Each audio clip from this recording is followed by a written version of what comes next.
Tested this worked, so hopefully it should work now. We gonna find out. If it don't work, I'll be back. Yeah, I tried it. I tested it on my own, and it was working like pretty fucking smooth. I was actually pretty fucking impressed at it. So we're gonna go ahead and try to see if it's working now properly. I'm watching myself. I'm looking smooth.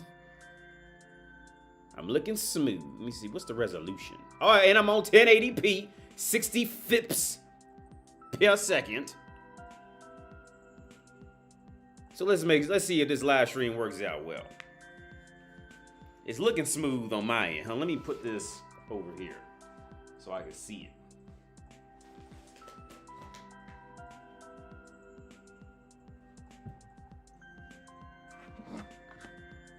Like I said, I tested it earlier, and let me make sure you guys can hear me.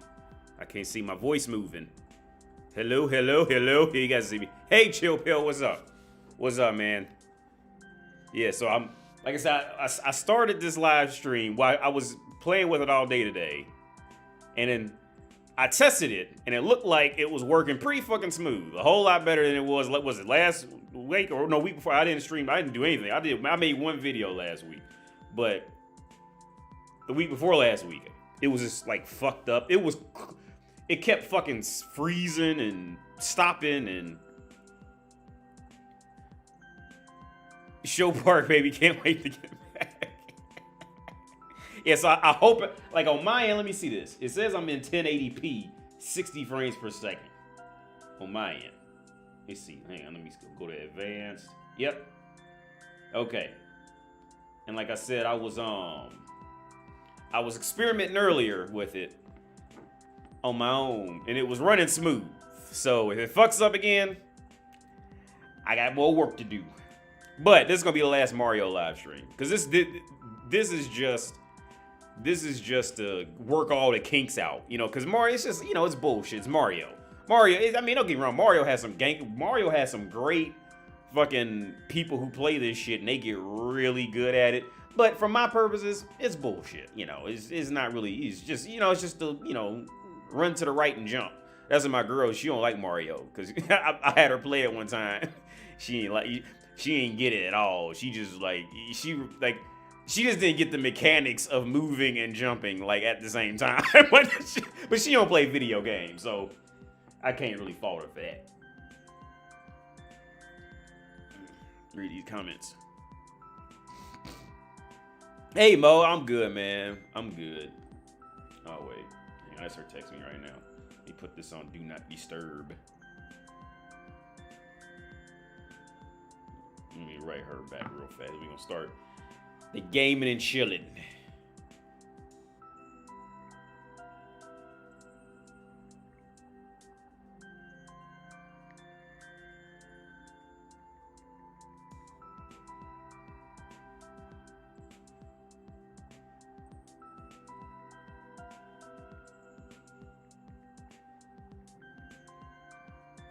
All right.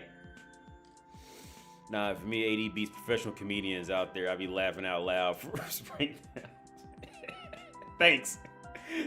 Am. I don't pronounce your name wrong, man, but thanks a lot, man. Am. I'm just gonna say Am. I don't want to fuck up your name too bad, man. But I appreciate it, man. Sucks. I like the Mario live streams too. Too bad you can play online. Too bad you can play online with subscribers. Can you? I don't even know if I can or not. I never tried it, because here's the thing, and I got in a conversation with a few people actually this week about this shit, man. One dude, he asked on Facebook, well, which one should he get, a DS or a Switch? I told him a DS, because like with the Switch, like I'm just let down. The Switch just let me down so bad.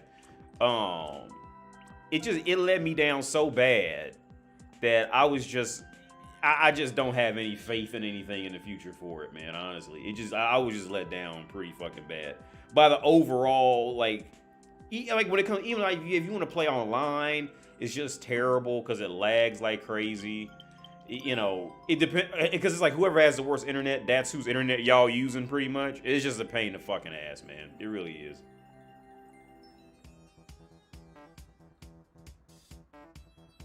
You heard about the Fresh and Fit drama? No, I don't know anything about. No, I don't really go into. I don't go into a lot of other people's shit. Even though I stumbled on this right before I start this, I stumbled on this. Is the y'all know the PewDiePie guy? He was watching this guy trying to approach a girl, and like shit like that pisses me off because it's like it. Before I'm gonna just go on this rant before I start that, man. Shit like that, like it always pisses me off how they always put like a guy to go approach a girl, and like it's always that like see women love when the world sexism. Because this is gonna be a long rant, man. Women love anything as long as it's a benefit for them. Women love sexism when it works out for them. Meaning, like, okay, when I watched that video, and, you know, of course, the guy, he's like fucking up, trying to talk to a bitch, and you know, and he's not giving up, he's trying, and she's like, oh well, I'm being paid to sit here and have you talk to me. See, bitches love when they don't have to be the ones to go out and initiate shit. Bitches love when they don't have to go out and get dirty. They have to go out and create shit. They have to go out and initiate anything of fucking value. Bitches love when they can just sit back and watch you go out there and fuck it up. And then, you see what I'm saying? Like, this is why I made my channel, man. On the flip side, okay, why don't they have women going around trying to approach men and shit? See, nobody ever asked the question, like, is woman fucked up, how she's fucked up, why she's fucked up. Perfect example, and my dad actually brought this up in a conversation about a month ago. He said, look at Halle Berry. She can't keep a man. She one of the prettiest women ever in acting.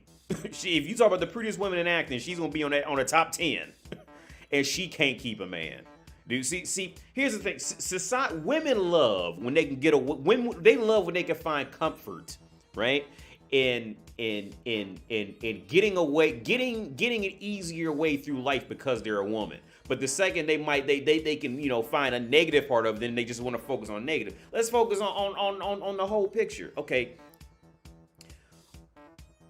Whenever a guy, especially if he's of any value, you know, does anything, there is always going to be a group of women trying to tear him down, destroy him, make fun of him, laugh at him, call him this, that, and the third. Call him all types of names. That's just what bitches do, man. But this shit is fucking, it's infuriating when you see dudes like PewDiePie go in there and watch it and laugh at this shit and just fuel that shit. And bitches love it. Bitches love whenever they can find a way to like make fun of a man, tear down a man, they love that shit, dude. And then here's the part, here's the kicker. They love when other men stand up and be that white knight, you know, all this shit, blah, blah, for bitches, just to do the fighting for them. Another perfect example. Me and my girl's watching The Office. I got her watching The Office, right? And I showed her the character of Pam. Now, I don't know if anybody watched me back then, but I covered bits and pieces of The Office when I first learned how to use OBS and actually, you know, put other video in this so I can like review it. And I covered Pam, right? And my girl, she finished the sentences before I was saying it, you know. But I could say she hadn't watched my older videos. She hasn't seen them, but she was going on all because I said I told her, look at Pam, watch what Pam does. Like it was like the second episode or some shit like that. Pam was this little dainty little girl, and she had this boyfriend, Roy, right? And every time Roy would come around, he'd be mad and pissed off, and you know, come walk in the room, hey Pam, we gotta go get lunch, blah, blah, blah. And Jim, the new guy in the office, was trying to fuck Pam, right? That's just what it is. Here's the thing, Pam knows it. Jim, the character Jim, he think he's gonna be the one who like beats the system, and she don't know yet, or does she kind of know? And all that. Pam knows Pam knows you want to fuck her face. All right, the Pams in the world knows that the Jim wants to fuck her faces. So at this point, what Pam does is She doesn't want to have to actually break up with Roy, right? The evil, like the actual boyfriend. She doesn't want to actually have to do that. Because why? Because that's actually doing some dirty work, right? So if she has the option, she's going to use Jim to fight Roy to get Roy out of there, and then Jim will stay. This is the shit that bitches. And like I said, I told my girl watch, and she seen it, and she knew exactly what Pam was doing. Pam knew exactly what. See, this is the shit that bitches hate. See, if I bring this shit up now, all of a sudden I'm evil in the world. All of a sudden, I'm evil. And I told my girl this shit, man. Like, cause my girl is close friends with this real famous dude out here, right? Cause she used to sing and shit, so she's real close friends with him. And he's getting into a situation with his baby mama right now, and she showed me like everything that happened between them, right? And I told him, hey, I told her, hey, well, tell him he can talk to me if he wants to.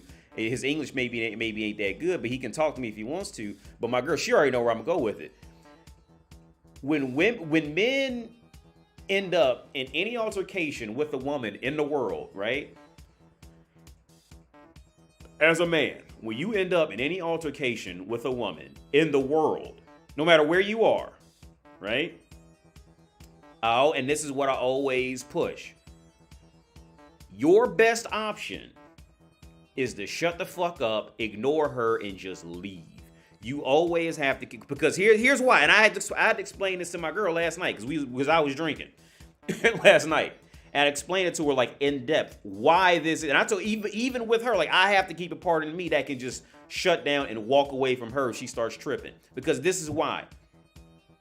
Let's say, because usually the bitch is going to do something stupid. That's just what women do. That's just their nature. They can't help it. They're going to do something stupid, right? And it's going to infuriate you, right? But here's the thing. See, man is automatically a villain.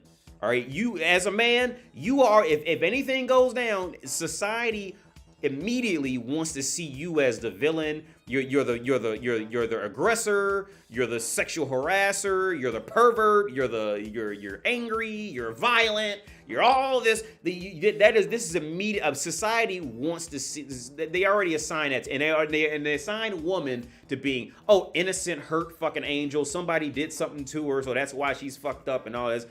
That's just how it is. So here's the thing.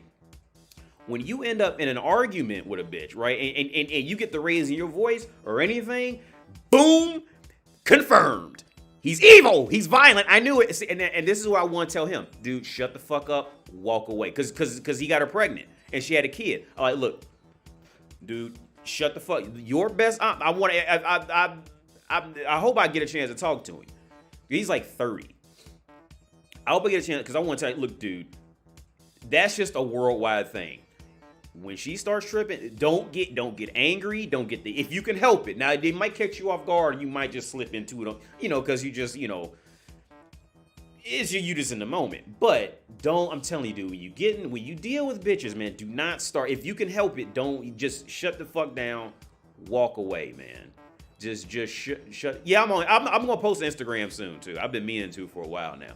But yeah, man, because society wants to see man as this, like, all the woman has to say is you're violent or you're controlling or you're sexually aggressive or something, and society will automatically take her side, dude. Automatically, no question. And here's the thing, bitches know it. That's the fun. Here's the deeper side of this. Bitches know it, and they know that there's always going to be a beta blue pill simp who's going to blindly follow her. Blindly with no go back. Okay, you don't believe me? Go. The Simpsons had an episode like this where Homer here ripped this candy off this feminist butt, but the feminist thought he was touching her ass, right?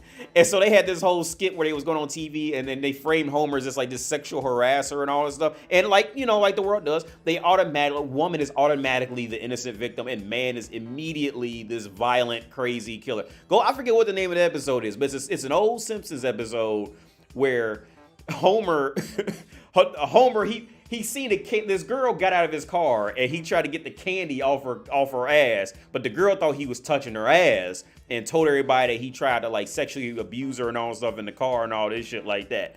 And then And while they was going in these TV skits about, you know, how she was a victim, like what there was one group of women, they were like, oh my God, I've never met Homer Simpson. I've never heard him. I don't even know who he is, but I'm afraid for my life now. And then it skipped to another scene. And then like it was a woman talk show host going about, your tears say more than any evidence ever could. Like, it's just like little jokes like that. Like, the motherfuckers knew it on The Simpsons in the mid-90s, son. This shit ain't nothing new. It's worse now. I'd say that. It's worse, but it's definitely nothing new. But yeah, I'm gonna sell on Instagram. Let me start this. Make sure it ain't gonna lag and skip and shit. We're gonna fire this Mario up one last time to make sure the settings are right. And then I'll start like an actual fucking game on here. I'm watching myself right here to make sure it's not lagging.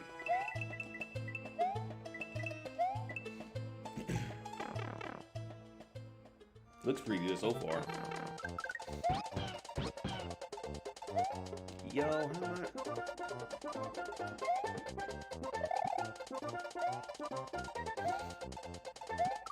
Oh, I can't do that.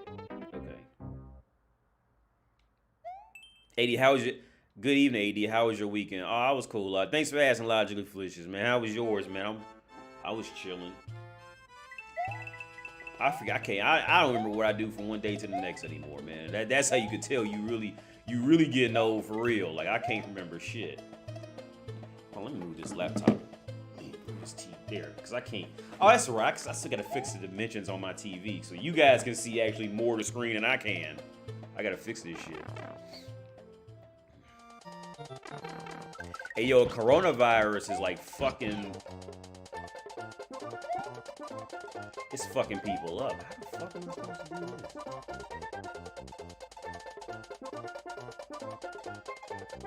Yo, how am I supposed to get that? Oh, shit.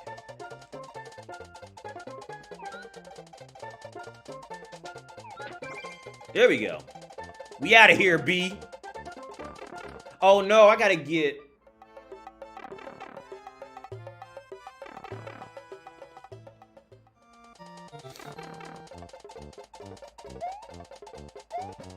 Yo, how am I gonna get that? Oh, I think...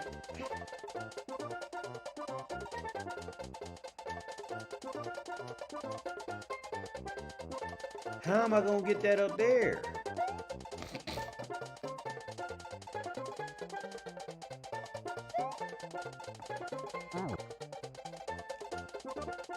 Yo, how the fuck? Because I gotta get out that pipe on the top right. How the fuck? I gotta get the PAL, because I can't... Hold on. I'm trying to get out of here so I can show y'all what I'm... See, because hold on. Because okay, I gotta have the PAL. So that way I can actually finish that fucking thing going up and down. But I can't get out of here this way. Ain't nothing over... There's nothing over here. Yo, how the fuck do I get over here?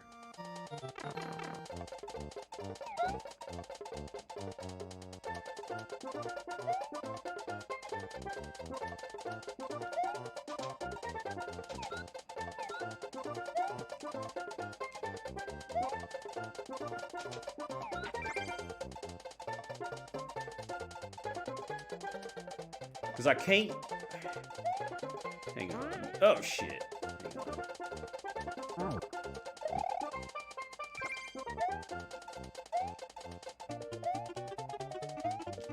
Oh, shit. Oh, does it reset?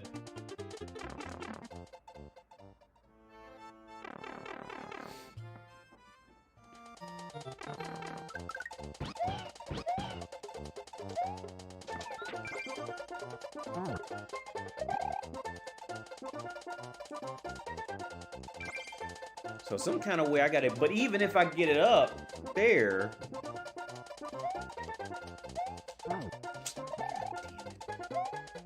This might be out of my pay grade for Mario. This is out of my league. I don't know.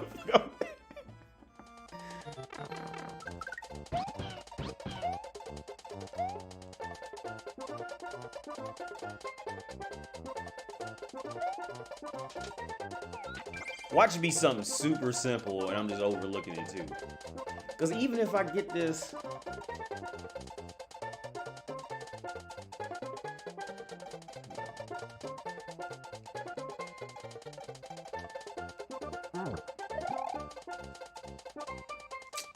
Oh, I'm soft locked. For real, I can't get out. I'm soft locked. I'm gonna fuck this shit. I don't know how to do it anyway. Keep that. The trampoline. Yeah, the trampoline. Oh, yeah, man. But you know what? That COVID shit is fucking up people again. Because, see, Prague is one of them places where a lot of motherfuckers come, you know, to work abroad. And, like, last year, we lost, like, you know, when shit gets... When these lockdowns happen, motherfuckers start losing their jobs and be out of here. So it's a lot of people selling used shit again. Oh, baby.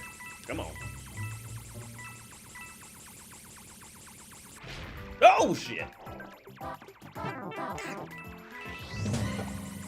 Oh, no. I tried to skedaddle. Didn't work.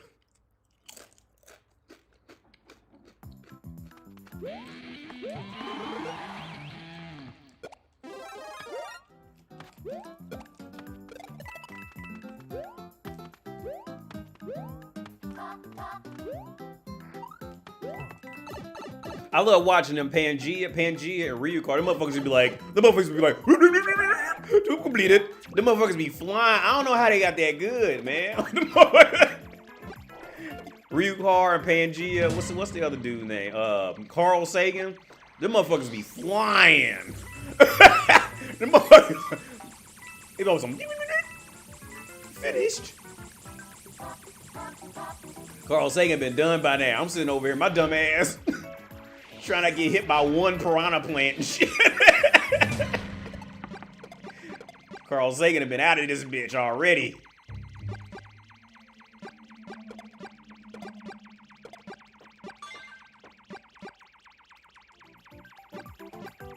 Oh shit!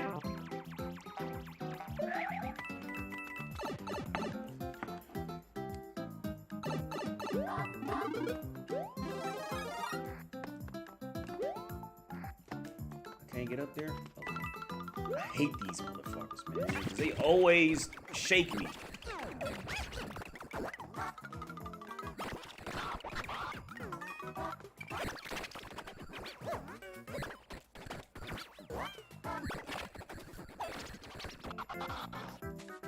Something tell me I should run and jump off to the left, for real. I ain't gonna do it.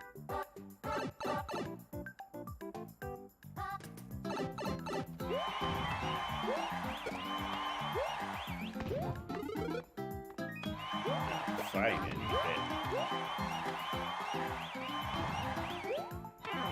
for it, that was all.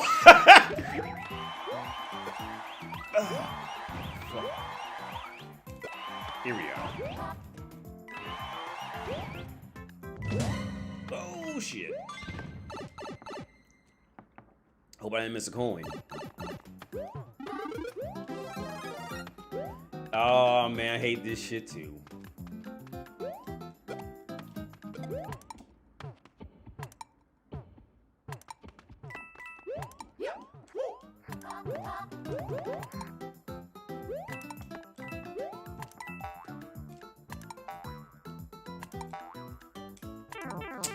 Yo, throw it!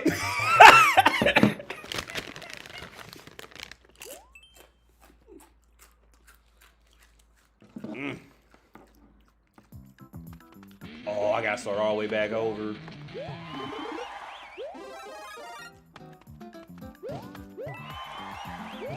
Oh, okay. I gotta get those too.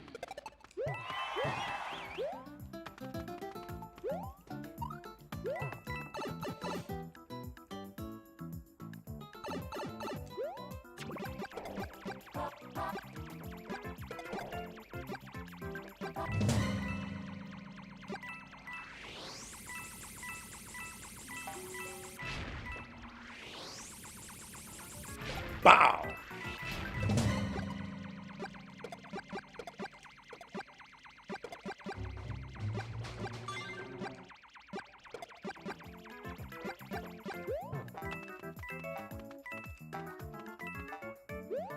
I wonder if there's anything down here. I know I'm gonna regret doing this.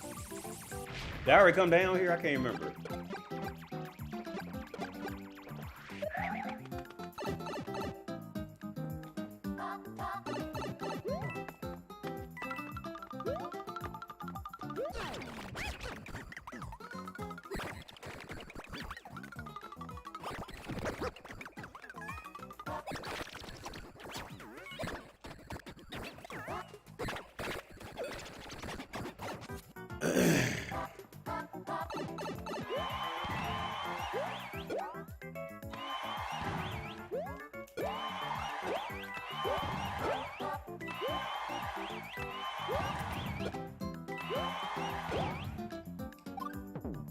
Oh!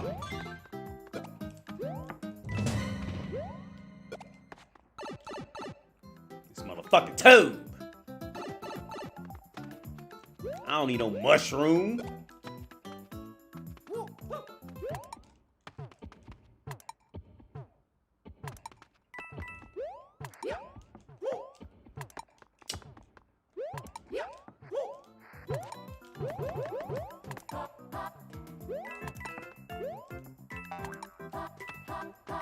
How'd I fuck that up last time? I don't even remember.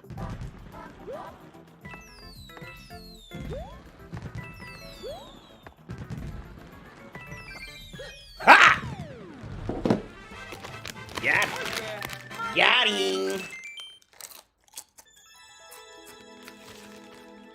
This is the last stream you doing. This is the last Mario stream, shebang.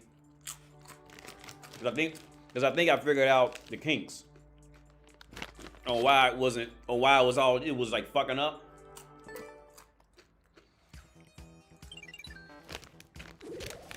Is this normal or is this expert? Oh, this is probably expert. No, I don't look as he is. I can't tell.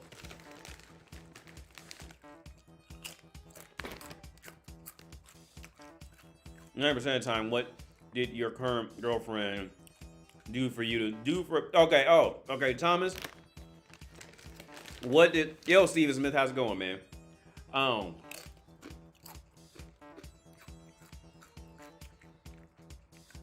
Well, in the beginning, I actually tried to get rid of her. Honestly. But I said something gangster to her after one night. We was like, this is in the beginning. And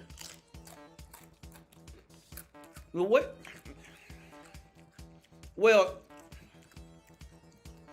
the first time she did something where I was like, where it was like, okay, we can probably like coexist for real. And by coexist, I mean like, you know, you can actively sit down around her and she knows, because she knows how to just sit down and just exist, which is harder than a lot of people think it is with somebody you don't know. Okay, well, for some people. I remember the first time, I don't remember how long it was when he was dating when she did it, but I remember the first time she cooked. And I was sitting out here playing the PlayStation, and she came over and she brought a bunch of food. Because we're in Europe, man, you don't got to drive like that. So she had a backpack on and brought a bunch of food from the grocery store. And she wanted to go cook. And me being from America, I was immediately like, oh, like in my mind, I was like, oh, well, do I got to do something now and all this shit like that? But she just went in the kitchen and just started cooking. And I just sat out here and just played the PlayStation to myself. And it wasn't no complaining or nothing. And she was just happy. She was comfortable to just be in there like alone and just cook, right? And it's a funny story. I remember when I first was like able to at least like relax, because usually when I'm around other people, it's hard for me to fall asleep. But I would just like but when she would come over after a while, like I would just fall asleep and I even remember falling asleep. Like, and that never happens when I'm around especially when I'm around somebody I don't really know fully. I can't, like, I have to force myself to go to sleep type of shit. So I legit thought she was like poisoning my food, and we still joke about that shit now. But here's the thing, but my anxiety, I still struggle with anxiety a little bit, but my anxiety was like real bad. And so like I started panicking because I had a different car back then. I had that Mazda back then. And I remember like just panicking, like not knowing if I was gonna fall asleep while I was driving. You know, because I never fall asleep like that to where like I was never the type of person who just wakes up and don't even remember falling asleep type of shit.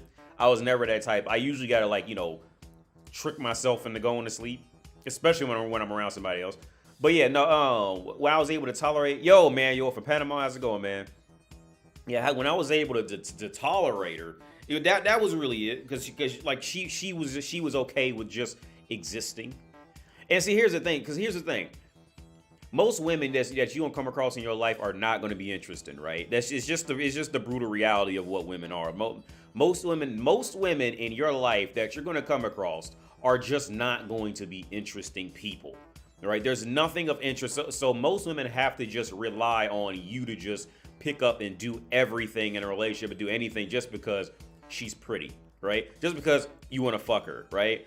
For whatever you're into in that woman, like she like, dude. And here's the thing, like, they know it. They talk with their aunts, their older sisters, their female friends. They know this is what they sit around just wait for you to, but they will do that. So I remember after we had been dating for a while, me and my girl got to talking, and she says how she at first she tried to play games with me, but they just didn't work. So she gave up on them. But no, her strength is that she knows how to just sit down and just exist. Like she knows she knows how to sit down and exist, but also she'll, like, you know, she cooks and cleans and irons and shit like that. Like all my fucking shit is ironed right now in the other room. Like she knows, like, it doesn't bother her to do it. You see what I'm saying? Whereas like if you was in the U.S., bitches, oh man, if American women will literally burn water, dude. Like you don't even want to try. I wouldn't even trust. There has been a few women in my life in America who could genuinely, you know, I would trust with something I gotta put in my body. But dating most women in the U.S., like, and honestly, there's nothing more disgusting than a woman who doesn't like to cook, to me, which is weird because my mom didn't like to cook, but she cooked. My dad tells me those stories too. He tells me that she hated cooking, but she cooked all the time. But she only did it because it was, you know, because it was me and him there. But she hated cooking. She didn't hide it, but she did it. But yeah, one thing that's just disgusting to me. Like if a woman doesn't cook, at that point, I'd rather just buy a prostitute, dude. Like if a woman's not gonna cook, or if she has like an aversion to it to where like she just won't cook, like I would just rather buy a prostitute at that point. Because with me and my girl now, see, what the thing is, like we eat so well because we both know how to cook that we're eating better than fucking Donald Trump. All right, we eating better shit. We eating better food because we both know how to cook and we know what we're doing. You know, when we're cooking. And I taught her about the crock pot. She taught me how to, you know, about, because she does plants and shit. So we just threw out a bunch of plants because they dying because it's wintertime. And plus I'm dumb as fuck and probably did something stupid to them. But she taught, so you know, we introduced each other to, like, you know, what we know and what she knows, and we mix this shit together. And, you know, like if she didn't know you can mix stuff with scrambled eggs, like beef and shit like that. Well, she never tried it. So like it's just that thing, like we truly, like, it's one of them things, like we really educate the other one on something. You see what I'm saying? And end up better. Like, but again, okay, like within your relationship, with every relationship, dude, like there's gonna be a good and bad, you know, there's gonna be a downside to every relationship you're in. So like, for example, like, so a bad side is like my girl's not really, she's not like white collar at all. I don't say not white. She's feminine. She's very feminine. She doesn't do sports or anything like that. But on the others, like she doesn't really, she didn't go to university or anything. So like there's that whole side of that world, you know, that can cause issues. Or like when it comes to like you know, like deeper, intricate thinking and to figure something out, like she just don't got it, dude. Like, well, most women don't, but she just don't got it. All right. But on the flip side, like a woman who doesn't cook, you know, if she's like a businesswoman, well, she can, you know, she can pick up in that area of life. She'll know how to, you know, assign the apps to figure out what you want to do and this and that, and, you know, but she won't cook. You know what I'm saying? There's ups and downs. Nobody's gonna be perfect. It's very rare you're gonna find somebody who's perfect. 80s browser history. Can plants survive on salt water? Yeah. Yeah. Hey, Julia, my thing with plants was this, man. If they just get some sunlight and some water, and then they was fine. but you can't do, okay, like for example, I got this, I don't want to bring it in here, but okay, I got these aloe. She brought these aloe plants over. And yo, I thought I was gonna love aloe, right? No, like real aloe, it smells like fucking rotten chicken. She loved it. She like cut it and skinned it and put it in a shake. And she was like, I took one sip of that shit. Like, ooh. That was the only thing that she ever, it was two things. Well, yeah, that was the only thing. There was two things that she made that I just didn't like. And it's not because how she made it. It was more because I just don't like that ingredient. The one thing was the aloe. I got 2 aloe plants in there.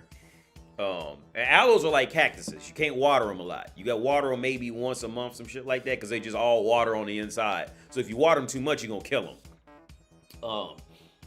Another thing that she cooked was pea soup, which is funny because I talk about peeing on bitches and shit, but legit, like for real, like pea soup. She made pea soup, and I just don't like.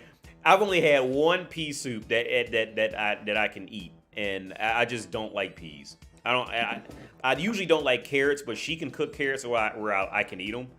But cause she cooked, it's some soup in there right now. I would bring it, but it'd be hard to show it in the, a bowl of soup in the fucking camera. She made some soup. We got soup and some chicken that she cooked. But yeah, pea soup and aloe. Those are the 2 things that she made that I just couldn't eat. Everything else, I could minimum everything else she makes is really, and I'm sure the pea soup is probably really good if you like peas. I don't like peas, so it's not good to me. That was the only thing I actually like. I remember I threw it out in the toilet, and I didn't want to tell her that I threw it out because she made a lot of it. I just couldn't eat it. I tried to force it. I just couldn't do it. Couldn't do it, man. Can you find wings? Mo says, can you find wings and mac and cheese over there? Here's the thing, Mo. Wings, yeah, chicken wings. That's become a universal thing. Like finding a burger, wings is a universal. But here's the thing, mac and cheese. My thing is this, man. Mac and cheese. I thought macaroni and cheese was Italian, just because it's pasta with cheese on it. But them motherfuckers don't really eat that. Like Thanksgiving, we get mac and cheese. They don't do it over here either. They don't do that macaroni and cheese like that over here. Like you'll find like potato salads and shit like that over here, but they don't do macaroni and cheese. You can find it in a store, but but it's usually going to be in like a store like Iceland or something like that. Like those stores that are really made for people from the UK and Americans. You'll find, or like ranch dressing. They don't do ranch dressing over here. You got to go find motherfuckers who you got to find like a specialty store for shit like that. Oh, Thomas, that's what I saw. She don't want. Well, I didn't want her to go on the show for one, and then she don't want to do it. She also doesn't want to do it because she used to do the professional singing shit, and she just doesn't like being on cameras anymore. Like she just, and I get it. But here's the thing, like all her friends are like, or either acting, because I came across a movie one of her friends was in. There's a popular Czech movie, and one of her friends was this girl. She works with her now. Like she's all in that art world. So she did professional singing. So if you're Czech, you heard something that she did. All right, on radio, or you probably seen a commercial or something. You seen her, you just didn't know you seen her type of shit, right? But here's the thing, like, and I get it, like she like. I guess you just don't like, for people who've had that exposure, like legitimately, like they really don't be on cameras like that, They really, and I guess so. We came to the agreement. Yeah. We just, I just won't put you on or anything like that. Because at first I didn't want to do it because I always figured like it would be like some fucking weirdo dude who would like try to hit her up and show dick pics or something like that. You never know who's gonna try what, when type of thing. But then we talked about it, and she had the history of doing all this, so she's over it. One of her friends she works with now, I think she pretty much kind of quit doing it too. She'll still take an odd job here and there just to do it, but she's pretty much over. And then the weird part was I ended up moving in on this street where actors live, or they travel through here, because I live in Berlindorf, and it's like all that TV. So for those of you who are Czech, if somebody's watching who's Czech, where Berlindorf is, Prague 5. and it's a TV studio up the fucking street. So that was the crazy part, you know, because my girl did all that shit, and I ended up, you know, moving into a place before I met her where all the actors live anyway. 20 times cheaper to make it yourself. Ranch dressing? I'm sure it is. I'm sure it's like literally nothing to it than just, you know, you gotta know the right ingredient. Yeah, I'm sure it's nothing to it. Is it any restaurant or food you miss from Ohio?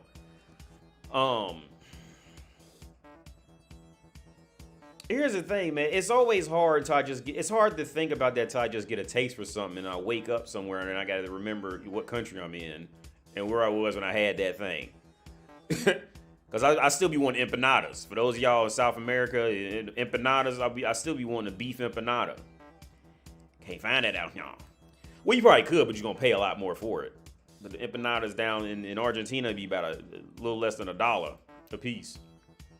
And be deliciosa. But what do I miss from Ohio? I mean, as far as food goes, well, I miss Chick-fil-A.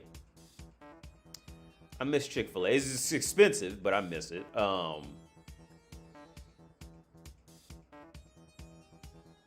That's one of those things. Like I said, I just gotta think when you get that urge to eat something, and you just kind of like remember, like, what's that? Like, oh, I miss Vienna sausages. I tell my girl, she don't know what those are. But Vienna sausages, I love Vienna sausages. Like, I love cheap food, man. But the thing is, cheap food just fucks my stomach up so bad. But if I could I would just eat Vienna sausages. That's one. Creamy chicken ramen noodles. Fucking love creamy chicken ramen. The creamy chicken ramen noodles are just like the best. You just can't beat that. Creamy chicken ramen, by far my favorite. Like, if I could, I would just eat that shit all day. If there was a Kentucky Fried Chicken down the street, fucking creamy chicken ramen noodles. I love mackerel too. I love mackerel. What the hell is this?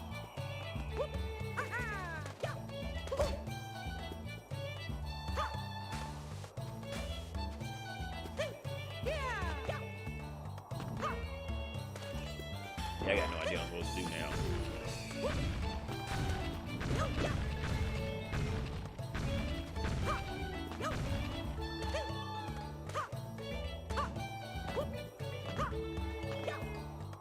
Is this like find a hidden block bullshit?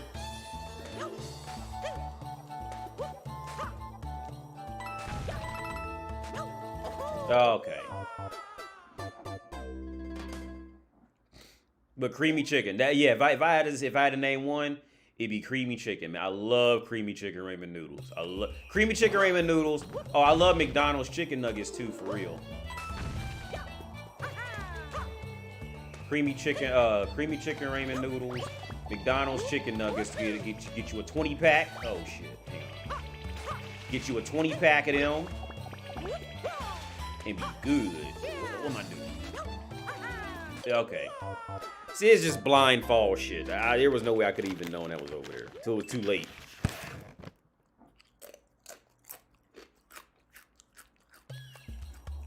What's up, easy peasy? Bratwurst? Oh yeah. Wait, what's that? Or did I pronounce that right? Oh, shit.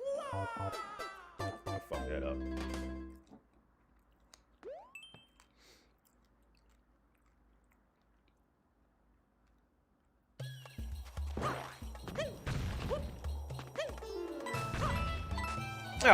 Oh, fuck. This is just annoying. I don't want to do that.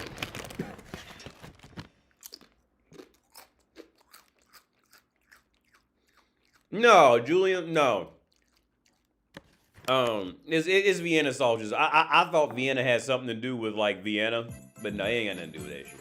It's just the name of it. As far as I know.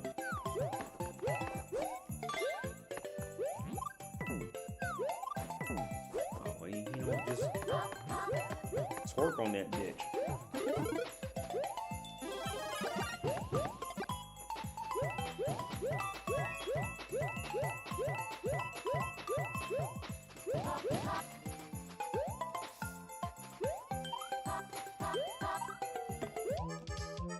Oh, it's a time limit like that.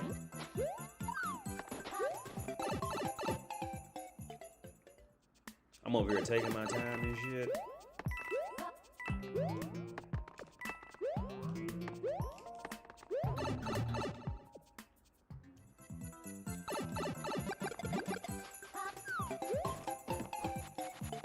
Come on, baby.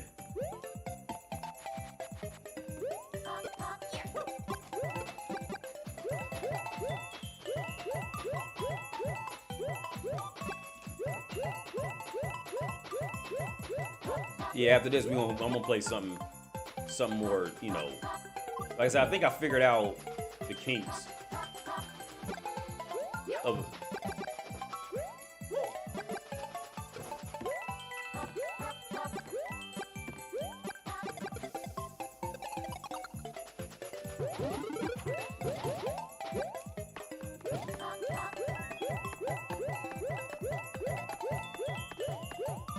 Oh shit, I'm tripping. What's this? Oh my god. Am I gonna make this? 30 seconds. Yo, that's not what I...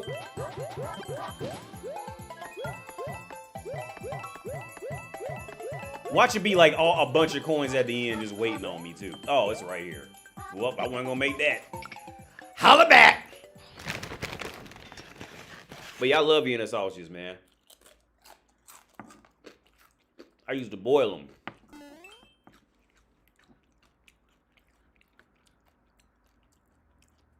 Couldn't you get those imported? Man, with that oh, I hate this fucking shit too. This wind is blowing. Oh, talk about imported. Well, to answer your question about that, you could. Thanks for the follow. Was that a Bowser back there? Did I fuck that up? No, it's a Bowser up here.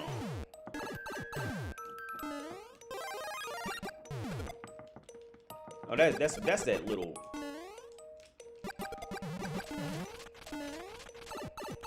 Can I jump on him? Oh yeah, I can jump on him. I'm tripping. Bop! Got him.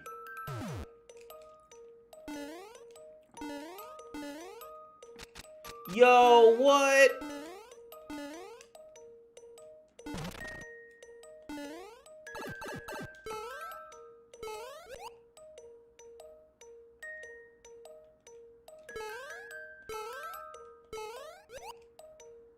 I need a key. Man, see, ain't nobody getting ready to do this silly shit. Ain't no, ain't no key.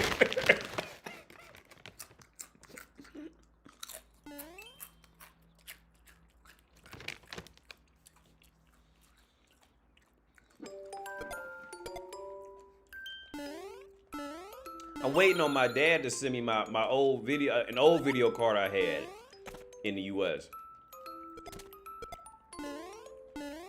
And it's supposedly what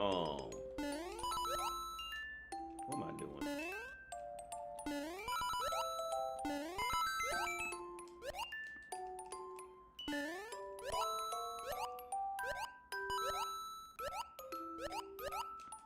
Yo!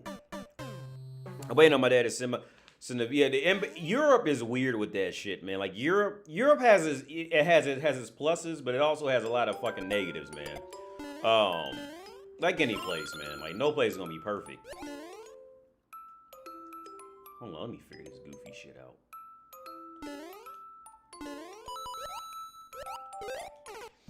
Man, ain't nobody on that shit either. we gonna cut this short.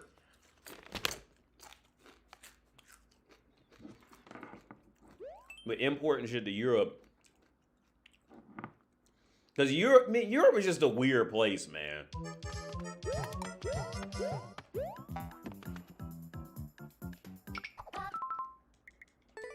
Oh no! Europe is a weird place with that shit, and it's because it's united, but it's very separated at the same time. And like, I just don't see them ever really. Yo, why do...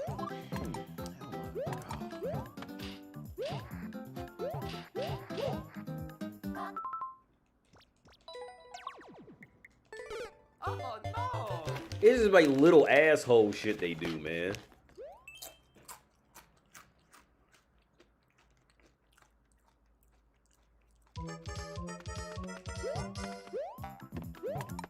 Like, for real.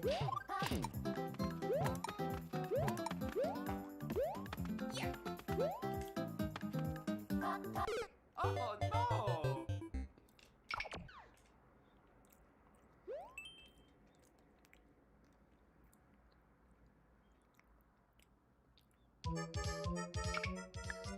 Import fees. Yeah, oh yeah. Let me touch on that. Because, yeah, man, Europe is crazy with that importing shit. Because Europe is very united, but also very separated. And that, yeah, man, that's, and you and East, it sounds like you and Eastern Europe, Julia, Eastern, man, that's how Europe be doing their own motherfuckers in Europe is gangster. Like, but y'all know what's even more funny? I find this shit funny. This is just a little thing I find funny. Like where I come from in America, man, or just Americans in general, because Americans, we rarely, like, you can look up the stats. I think like 70% of Americans never even get a passport, which is unheard of in the rest of the world. But in America, we Americans just don't leave. So when Americans hear that a 20-year-old guy is asking a question about his 16-year-old girlfriend, Americans immediately run to that thing of like, oh, he's fucking an underage girl, he should go to prison, blah, blah. And like, it is so hard to educate Americans on, like, I think Italy's like legal age of like consent was like 15 for the longest time. Like, Americans, their brains can't handle it because they want to imagine Europe to be this like this, you know, Mount Olympus place that's like America, but like the gods kind of thing. Like, Americans, they just don't know how to handle that simple knowledge. So when it gets to shit like, when I hear, because I mean, I'm not into 16, I'm not into girls that young. But I mean, for dudes who are, like, this is why, like with, wasn't R. Kelly fucking was like with some 16-year-old bitch or something like that? I think R. Kelly was fucking around with some 16-year-old bitches. Like, my thing is this, like, why didn't he just go to fucking Germany or fucking, you know, Italy or you know, one of them countries where it's legal to do that? Like, why did he do that in North America? Like, you go get in trouble there. Like, it's just not, that, if you want to go out and fuck 16, 17-year-old bitches, like, just, I remember when some 16-year-old bitches came and hit on me. This is when I was living out in Vysočan. It was at Prague 6. This is when I first came out here. And I was carrying a bottle of absinthe. That absinthe is the liquor. Absinthe is the alcohol that they sell to tourists that don't know that absinthe is like literally the worst alcohol on earth, and nobody who knows what it is drinks it. So they sell it to tourists, and I fell for that shit. I had a bottle of absinthe, and these two, they was cute. They were probably about 16, 17. And they came up and started talking to me, and they was trying to, you know, and speaking English. So you could tell they were excited because they were speaking English, trying to figure out where I was living and stuff like that. And I'm thinking, like, man, Chris Hansen is gonna pop out the fucking subway station. Like, why don't you come down and take a seat right here? like I am not gonna. I mean, but even then, like, I just wasn't. Like, they was just too young, man. Honestly, they was just too young. But I didn't even want to keep talking to them. Like, because I think one of them finally said they was like 17 or something like that. So, like, and I just didn't want to talk to him anyway. But it was also that thing, like, I was afraid to even talk to him because I just felt like somebody was waiting, you know. Because that's at America. America is built on predator shit. Like, police. Like, that's another thing. Dealing with police in America versus dealing with police in Europe is like, or really just police in pretty much, I say Europe or South America. My experience with down there too. In America, police are predatory, man. Like, that is straight, American police is straight predator shit. Like, they will sit and hide in fucking bushes to see if you going 8 miles per hour over the speed limit type of shit. They don't do that shit out here, man. If anything, motherfuckers tell you, like, yo, just get on the highway. Ain't no cops out there. They don't even do that shit on the highway. It's from what I seen out here. Them motherfuckers don't just sit. America, them motherfuckers will just, like, America is very predatory, man. For real. And here's the thing, trying to tell people there who've never left it's hard because like it's all they know, man. It's all they. So trying to educate them that no, there's different shit in the world. The world don't do that. Like that's actually abnormal. Like they just can't take it. They like if anything, a lot of times if anything, they'd rather just get mad at you because you experienced something that they haven't, and they rather just go ahead and just get mad at you, type of shit. It really is a weird. That is a weird. Did this motherfucker come out? I don't want him popping back out on me again. Oh man, this bullshit.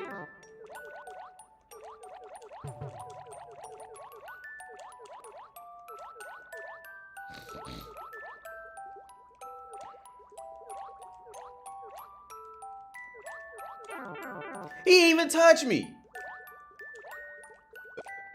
Oh no! For real.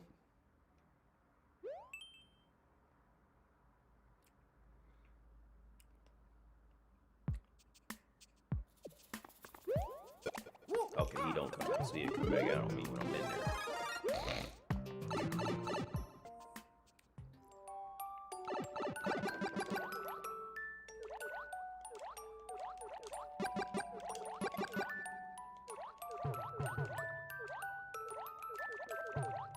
Yeah, that light starting to get really dark there. Like the Hulk. What did you say to the Hulk when he gets tired in the movie? The sun's getting real low.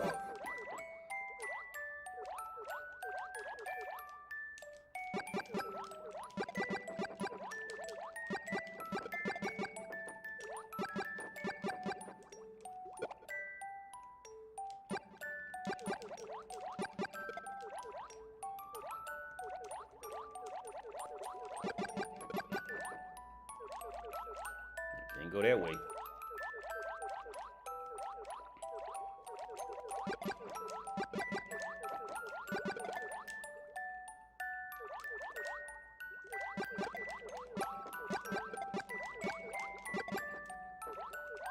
Yo!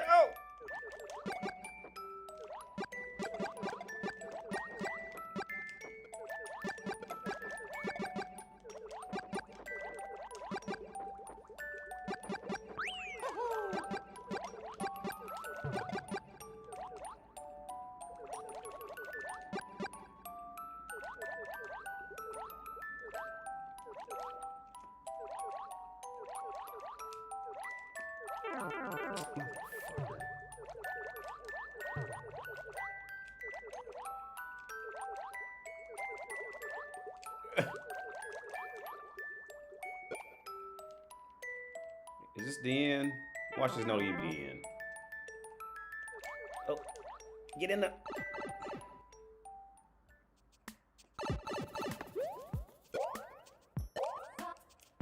Oh, what if I die right there? What if I had to die right there? That'd have been fucked up. I did all that. And died since I came out to fight. That'd have been a rage quit. Let me read the comments. I ain't trying to. Wait, hold on. Let me go back up. You gonna play? Yeah, I'm gonna play a different game. Probably either tomorrow or next week. I'll probably do at least Gran Turismo or something that I already know how to play. Because I was thinking about streaming an XCloud, one of these XCloud games. Like I probably like what's that? Gears of War. Because I ain't played a Gears of War in a long time. Because I got XCloud, but it be lagging sometimes. But it make for good content, just to throw something up and hang out and shit like that. But it's a bunch of games at xCloud, so maybe that'll be a trial run for you guys to check out xCloud to see, what it is and the reality of it. Like some days you play a game on xCloud and it's like seamless, like it's like you have the power of an Xbox One Series X in a fucking 10-year-old cell phone type of shit because you just streaming it. But then other times it's like it just be lagging so much it's just unplayable. I mean, I don't think some games get unplayable. Like you couldn't do a race. And like Forza with that, with the skipping like that. Because it'll skip and then just wake up and you be like, like the game kept taking place and it even skip a little further ahead and you just wake up in the middle of a fucking bush type of shit. So you can't do races. But a game like Gears of War, like for that little skip, you can probably work around it in games like that. and Gears of War, you know, some shit like that. I was playing my friend Pedro. I had a lot of fun playing that, actually. My friend, was it my buddy Pedro with the little banana on it? I had a lot of fun. I had a lot of fun playing that. I played that for hours, actually. And it's always the games you don't think you're gonna like. Those are the ones you be like, you fuck around and get addicted to. And the ones you think you're gonna like, you be like, oh, that ain't really shit. But Forza Horizon 5 was pretty cool, though.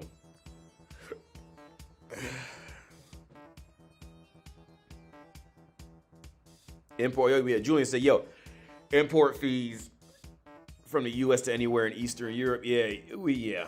Because, Julian, see, a part of that, man, is because, see, Europe's thing is this, man. Like, okay, at least in the EU. Because I heard stories about going to the doctor, and, like, in Ukraine, like, you really don't want to go to the doctor out there type of shit, or motherfuckers just don't got money to go to the doctor out there. In the EU's thing is more, from what I understand of it, is more, if anything, is more geared towards having a healthy life. You ain't gonna be, you know, dressing in the sexiest clothes or nothing like that off the bat. But right off the bat, you're gonna have a relatively more, compared to the US, you have a much more healthier life. Now, when you want to get any extra shit, like you trying to get anything extra, that's where you're gonna have to start coming up with some ducats. You know what I'm saying? But like, you know, in the US, it's the other way around. In the US, you can fuck around and find, you know, well, at least back when I was there, you could fuck around and find a deal to get you an iPhone for free or for $200 or something like that. You know what I'm saying? And you get you some clothes on sale. You could always find you something on sale, or somebody selling something, or somebody giving something expensive away for next to nothing. You can get lucky and find that. But in America, like, healthcare is where you're gonna be fucked up. Hey, good luck, motherfucker. Good luck. You gotta sneeze. Well, hope the best for you. Like I said a while back, when I went to the hospital here, man, in Prague. I went to the hospital. I had the consultation, the ultrasound, the CT scan, and blood and piss work done for a total of $70 with no insurance. Like, because my insurance card wasn't working, so I had to pay out of pocket. And then I got reimbursed that $70 after that, because I had health insurance. Well, I got the military health insurance, but that don't cover it here. So. I had this VZP insurance, so I just quit paying that shit because if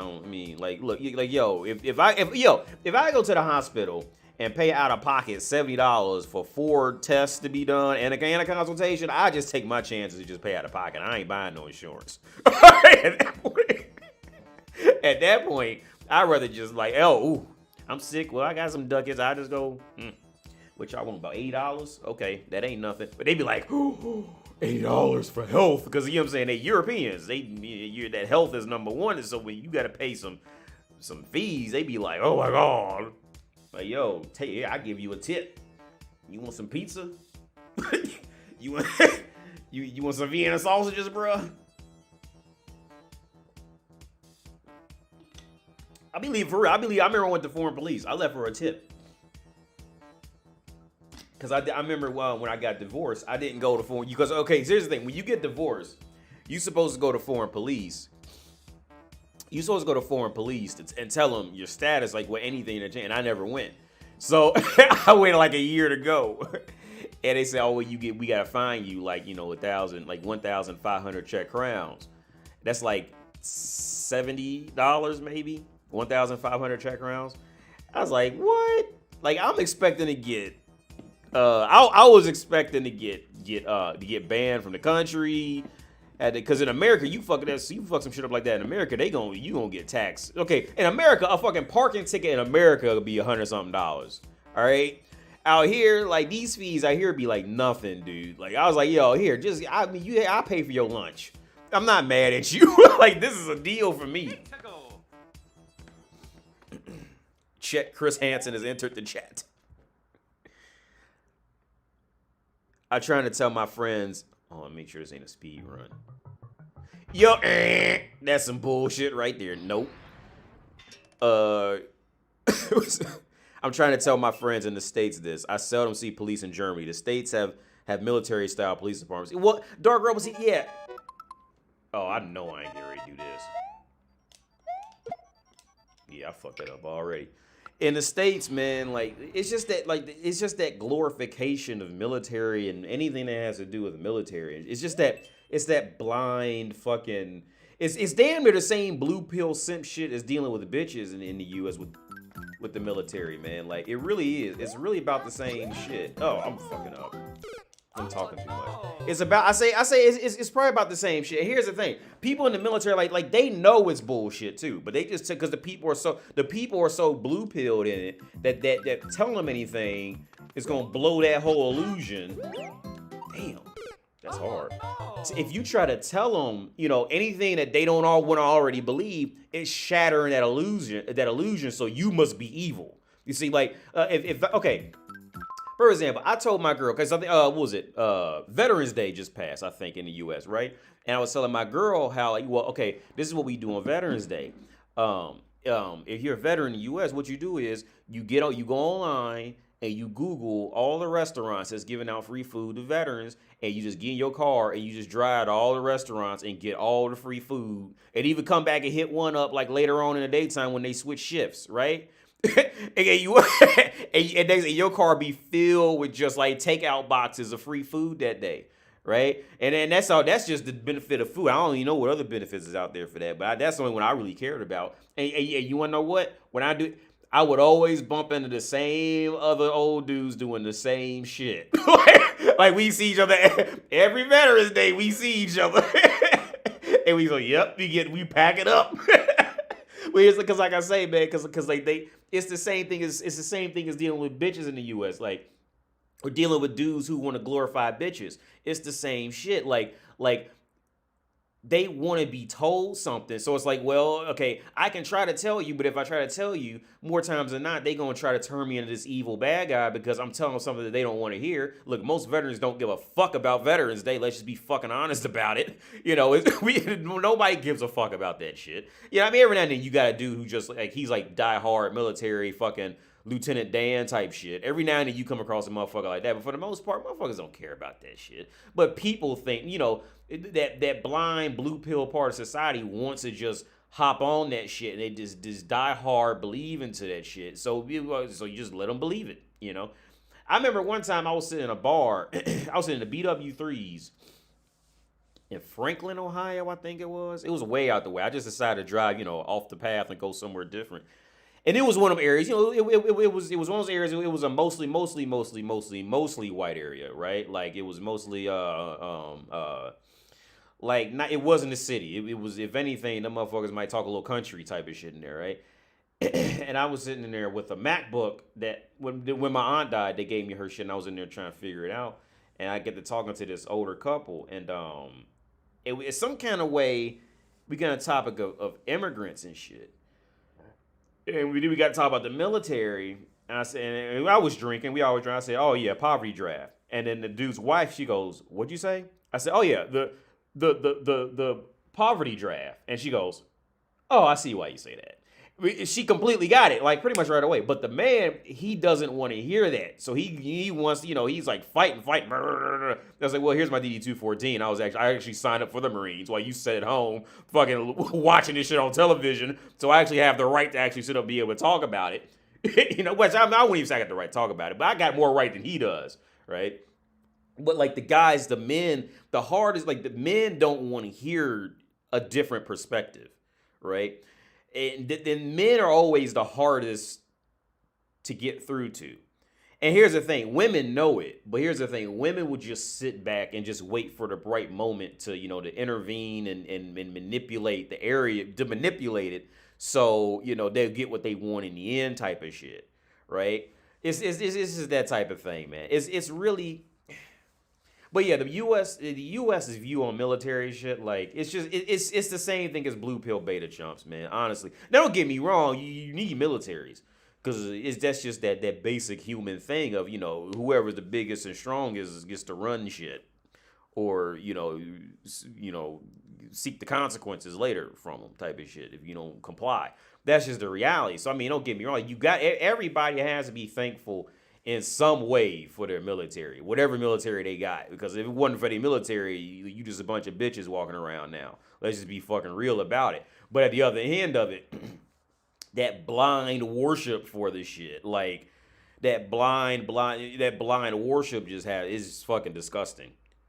And most dudes in the military tell you it's it's fucking disgusting. But people they don't want to, cause any trouble. So it's just let them go ahead and, say whatever they want to say.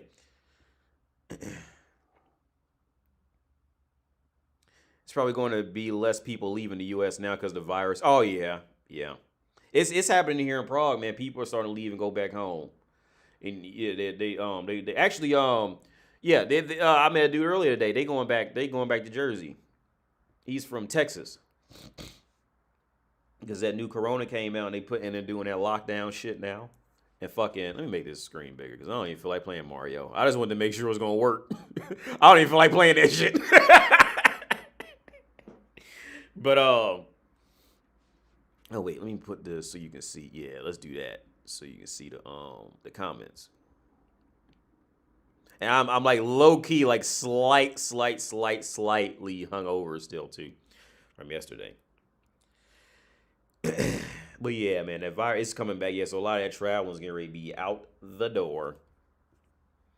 It's honestly a buzzkill to see so many police around nightlife in the States. They are just waiting for the boys. To maybe put a finger on each other. Man, yeah. In the U.S. dark rebel, the police, it's just predatory shit out there, man. It's predatory / power shit. Like the U.S. and from what I understand, the U.K. is like similar. It's that power trip shit, man. It's just and they're just predatory. Everywhere, pretty much everywhere else in the world you will go, it's known. I remember when I was in Argentina, it's known, like they made it clear, like don't tell people using the military, like they're not gonna look up to you for that down here. Because people who do that shit and pretty much in a lot of other places in the world, they immediately know that it's a poverty draft. Usually it's the people who, they needed money or something like that. They needed something, then you can always go sign up for the military. As long as you're, decent physical shape and shit like that, and you're young enough, they'll always fuck with you. But it's just that thing, like it's known in the world. But it's like I said, the U.S. is just it's this weird glorification of the shit, man. It's just. Now bitches are gonna follow it because they know if they suck on the right dick, they gonna have free health insurance and shit for the rest of their life. So you always gonna have that population of American bitch who's once she hears you in the military, her whole tune is gonna change up. I still remember a friend of mine.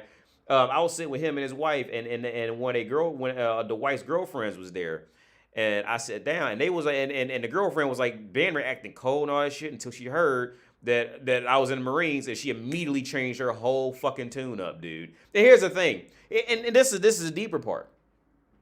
Women around the world know about that American men military shit, right? But on the flip side, here's where it kind of falls apart for American men. I was talking to the friend of mine about last week, the old friend of mine, the old female friend of mine that I had, and she tells me all the crazy stories, the guy she's fucked and all animals she's fucked. She'll tell me all the crazy stories, dude, all the crazy stories. She's fucking one of her friend's sons right now. She's 40. She's fucking one of her friend's sons. Well, she fucks her friend's son every Christmas. And you know the crazy part? Her friend asked her what was her son like in bed. Like, and like, it's just these little, but we talk about all types of shit, man. But she brings up oh my God, like the story she has are completely ridiculous. But she brought up a story how she's doing online dating. She hasn't come back to Prague in a while because, coronavirus and, a mixture of other things, but mostly coronavirus. She's scared to get coronavirus. She's like deathly afraid of it.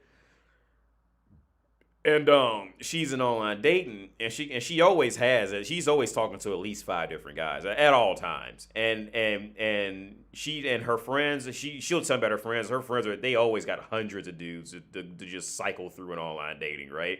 Because somebody can always use extra pussy, so they're gonna have matches like crazy. So she was telling, her name's Kate, because there's a million Kates, so you're never gonna find out who she is. She told me how Kate said, she matched with this dude in Germany, a military guy in Germany, and he was going on about how he would give her a better life in I think you live in like Missouri or some shit in the U.S. Right? But so it's like Czech Republic still kind of gets that silly view that the U.S. still kind of has that silly view that Czech Republic is like this poor country, and like you have a better quality of life here than you would in the U.S. if you want to be honest about it. The hard part is the language barrier, but everything else, like for most, you would always find a better quality of life here for what you're trying to do than you would in the U.S. But like it's just embarrassing when I hear that story of an American dude talking to like a Czech girl with the pretext of I'll give you a better life type of shit. Cause no, because we laughed about it and she because she has a kid with a dude from Oklahoma. She's a single mom. She got a kid with a dude from Oklahoma, so she's been to the U.S. She goes like I already been to Oklahoma. I already know it's there, and she rather just stay here. Type of shit. So that's always a little awkward. It's always funny. It's always it's embarrassing for me because like I remember what my view used to be on Czech Republic before I got here, and before I got like really in the mix type of shit, and I knew where to go and what to do. And then it's like, oh, okay, yeah, like you really would have a better overall quality of life for real over here. Like the hard part is just gonna be the hard part is gonna be the language barriers because most Americans just aren't used to that because most Americans just aren't used to different languages. So that's the hardest part for us.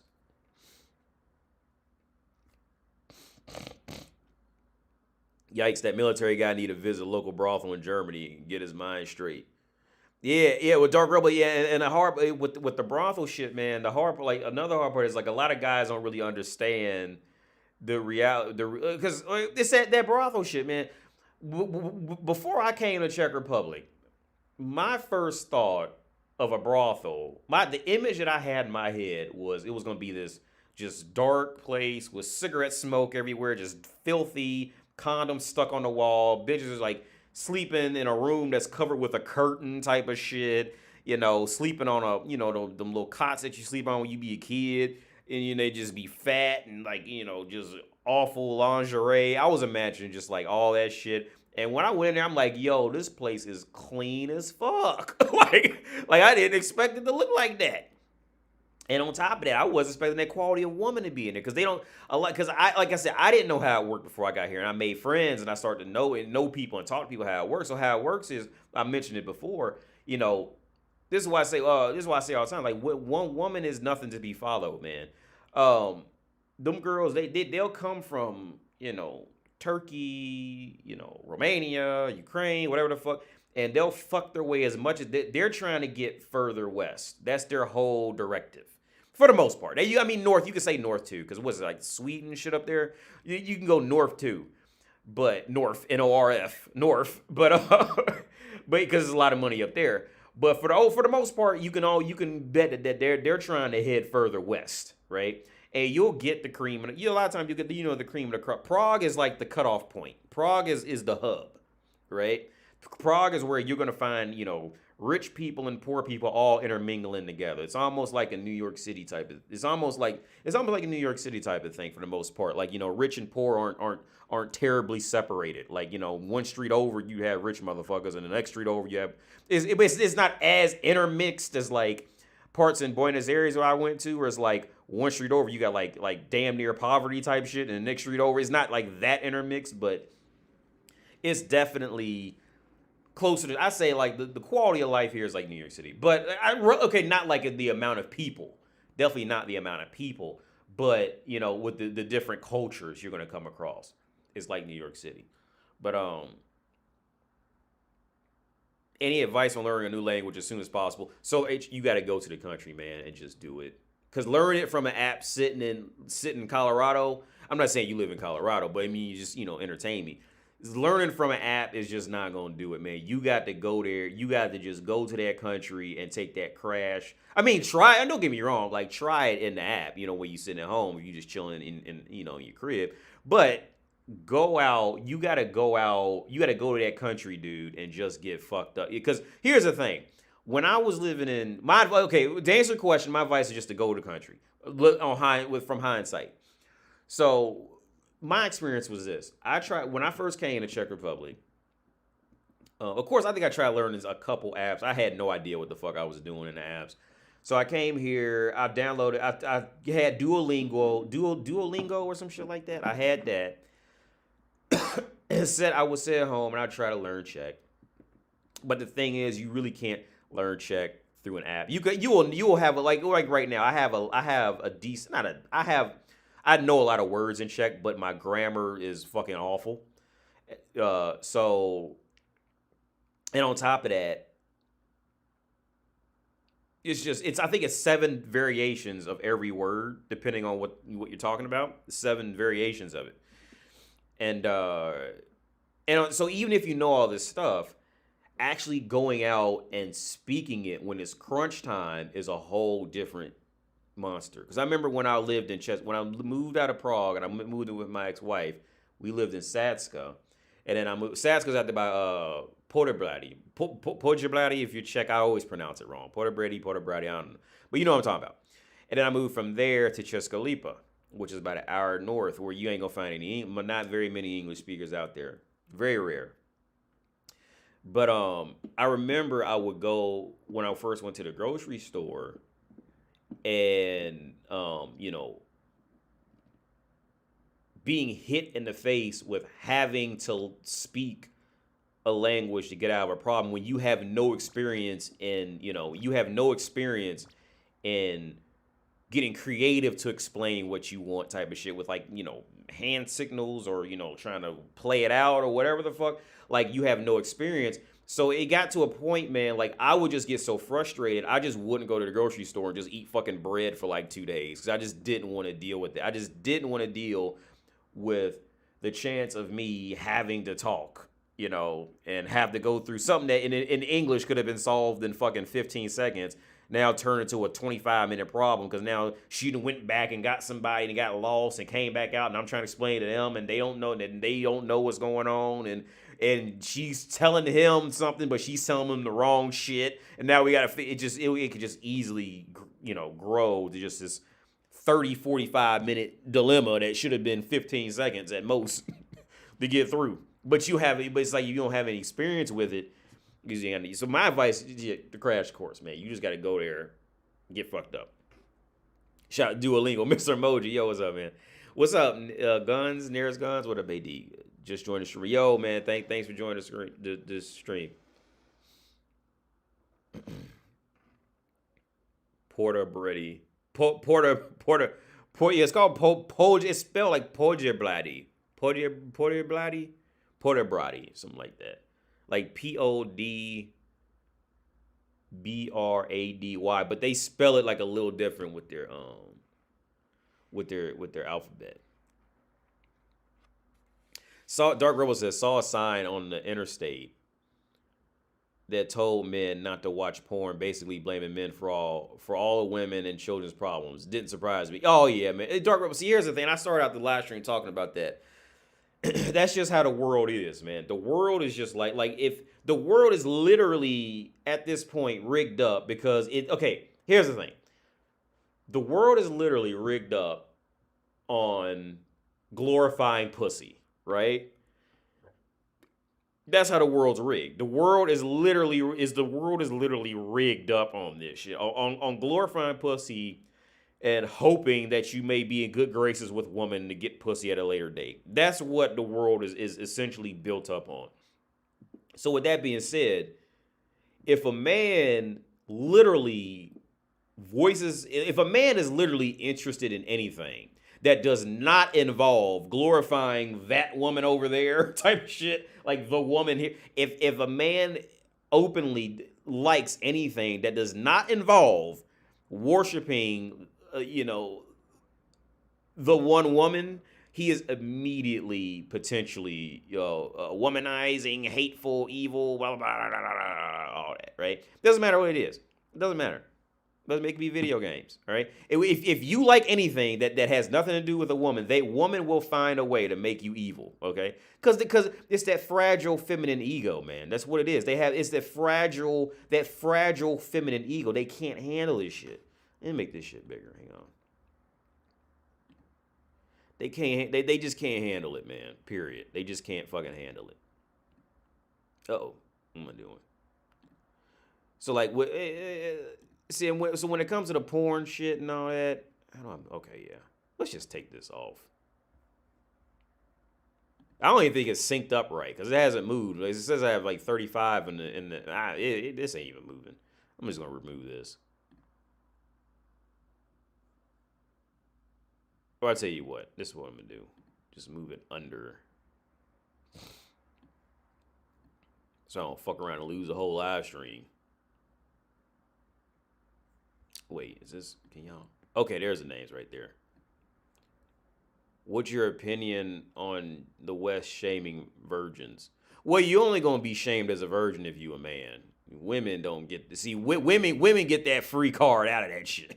Women, when it comes to anything about sex or anything, she's automatically right, dude. That's it with it. But dealing with shaming men, see, cause see, let me close. This is getting cold. Let me close this window. I thought it'd be hot, but it's cold.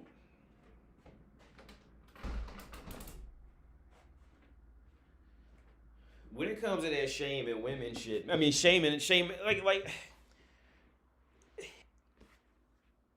can you understand Czech completely? No, Mo. No, I can't. I can say a lot more than I could when I first came here. I can understand a lot more, but I still, when they get to talking fast or some shit like that, there's a good chance I can't follow it. But like when it be like ads on TV or some shit like that, like I can deduce what they're talking about all the time, type of shit. But no, when it comes to the shaming male, that's other men doing that shit too. See, because the reality, man, when other men be shaming other men for watching porn or being a virgin or doing this and doing that, dudes who are doing that, who are shaming them for, just for the sport of doing, what is it, being a virgin or whatever, shit like that. Those are guys who really have no courage in life. So they're just kind of just jumping on like the one bandwagon thing that they know that women will look at and go, and other guys go, yeah, well, you gotta be a tough man, so you gotta do this. So like they're trying to fit that perfect fucking, like, it's chump shit, man. It's chump shit. It's chump shit. That's what it is. When they shame women don't get shamed for that. Well, women women can, but it'll be in the circles of other women. Women, I should actually clarify that. Women can get shamed for that in their groups of women. Depends on what group and where they at, type of shit. Because women, they really do that hive mind shit. Men really don't do the hive mind thing. Men secretly just try to raise their chances to be in better graces for pussy later, type of shit. They used to throw female virgins in volcanoes. I didn't know that. Thanks for the language advice. Oh yeah, no problem. So Larry, wait, can you understand Czech completely? No, man, no, not completely at all. My father told me that when he was learning English, he would go out and watch lots of movies, like how fans of animes use Jap. Yeah. Well, yeah. And okay. English is an easy language.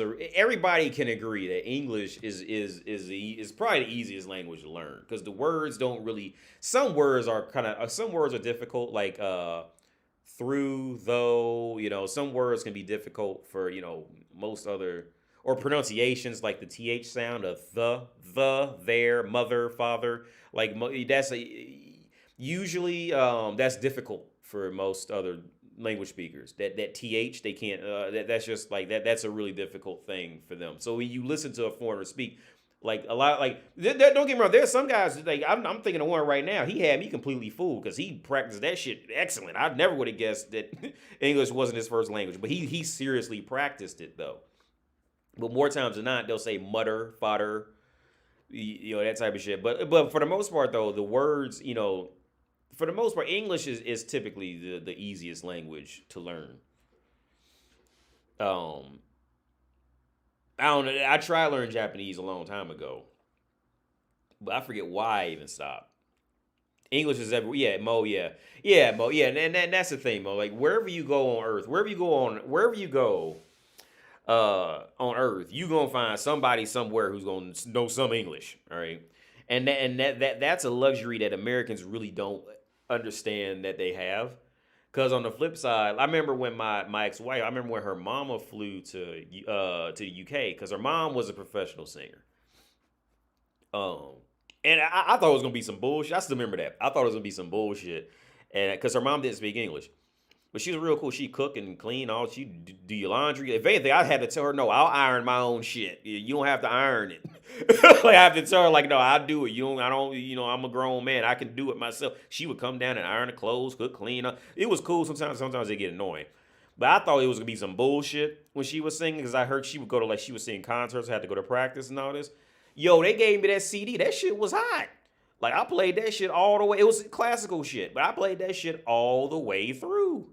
But I remember, yeah, she went to UK, and ain't nobody. That's that world hypergamy shit to an extent. It's that world hypergamy where, like, the richer countries, they ain't concerned about poorer countries' languages. Ain't nobody, you know what I'm saying? You ain't gonna find no Germans trying to speak Romanian. You ain't got time for that. French motherfuckers, we ain't got time for that. We'll learn these other rich people, these other rich languages, but we ain't got time. I'm trying to learn no Ukrainian. we might maybe Russian, but we ain't learn. No, we ain't learn no. Was it Belarusian? Is that the language? Is that? Man, I don't got no time for that. But that's just how the world is, man. So she went to UK, and she couldn't talk to nobody. It was her group, so they just stayed, I think, in a hostel the whole time, and they just performed. But they was legit good though. She was old, but they was good. That shit was hot. I can't make fun of her for that. That shit. I remember when I played it. I remember when I hit play, and the first 5 seconds, I'm like, yo, no, that's all right. That shit ain't bad. I go watch that. It was like, damn, it was that legit classical shit, man. That shit was hot. Now my ex-wife, she couldn't sing. She couldn't do nothing, man. She was just it sounds like I'm bashing her, but no, for real. Like, I tell my dad, like, my ex-wife was pretty much like the worst of both worlds. Because like she worked in Prague, but she kind of grew up on like that, that not country girl, but like her mom was like amazing. Like, her mom would, like, she was like, that's how I to be real, but I learned how to cook a lot from her, from watching her. Because that woman would go in that room with a fucking stick, a rock, and and a piece of butter, and come out with a fucking pie, dude. Like, no fucking joke. Like, so I learned how to be resourceful from her. Like, I used to watch her go in that kitchen, and we used to sit down in there and just kick it and hang out and eat. And I used to just watch her, dude. And her mama was, and she used to be in arts and crafts. Guys, I think I told y'all this story a long time ago on my live stream. I remember, let me see if this light is fucking up. No, it's still brown, because this light's a little brown too. But I remember when I first moved in, it was coming up on Christmas, right? And she kept bringing down cookies on this like, decorated tray, and the artwork was just like perfect on it, right? Everything was like, it was so perfect. I thought it was coming from a machine. I was like, why does she keep buying us all these cookies? And my wife goes, oh no, she's not buying these, she's making these. Like, what? Like, I'm talking like this shit was like, dude, like the art, she even made little dogs and cars and all this, and it was immaculate. Like, she knew the arts and crafts. I think she went to school to do that puppeteering shit. She knew how to do all that. Like, she was just an amazing, just great fucking, she was when it came to being an interesting human, like, that's why I say there are some interesting women out there, and she was one of them. They do it. My ex-wife's mom, she was an interesting woman. Like, she actually had something, in her other than vagina type of shit, right? Like, I'd mess around, fucking date her mom instead. She had me, it was more there than to her. My ex-wife, she couldn't cook. She couldn't, we paid a cleaning woman. She didn't clean. She didn't iron. Her mom ironed all her clothes. She was just a spoiled fucking brat. Like, this is what I mean. I'm making fun of her, but it's the truth, man. Like, she didn't do, but her mom did all that. Her mom, she'd go outside, they grew all these plants in the yard. Like you had fucking the blackberries and raspberries and blueberries. I didn't know how raspberries grew before I moved in there. Did y'all know raspberries grow in a They grow in like it almost looks like a little bush. It's not a bush, but it's like it looks like hay kind of growing up, and they grow in that. I didn't even know that. I didn't know how raspberries grew until I moved. Until I lived there.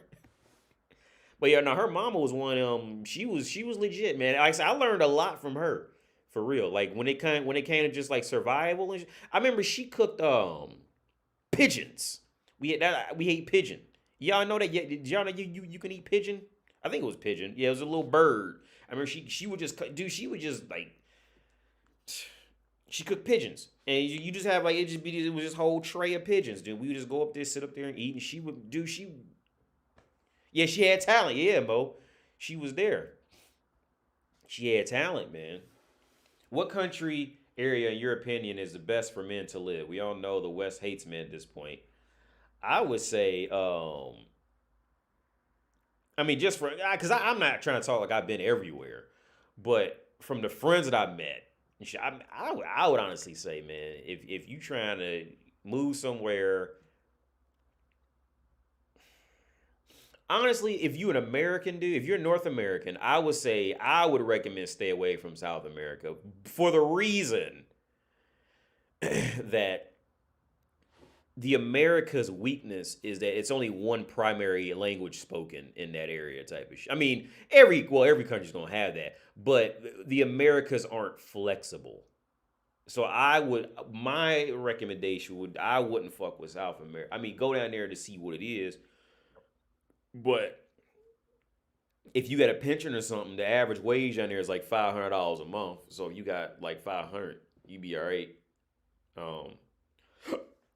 I would say, honestly, I would just say I would say, well, it depends on what your living situation is just like, but I would say just move to Prague and find, but the hard part, like I said, the hard part is going to be that language barrier.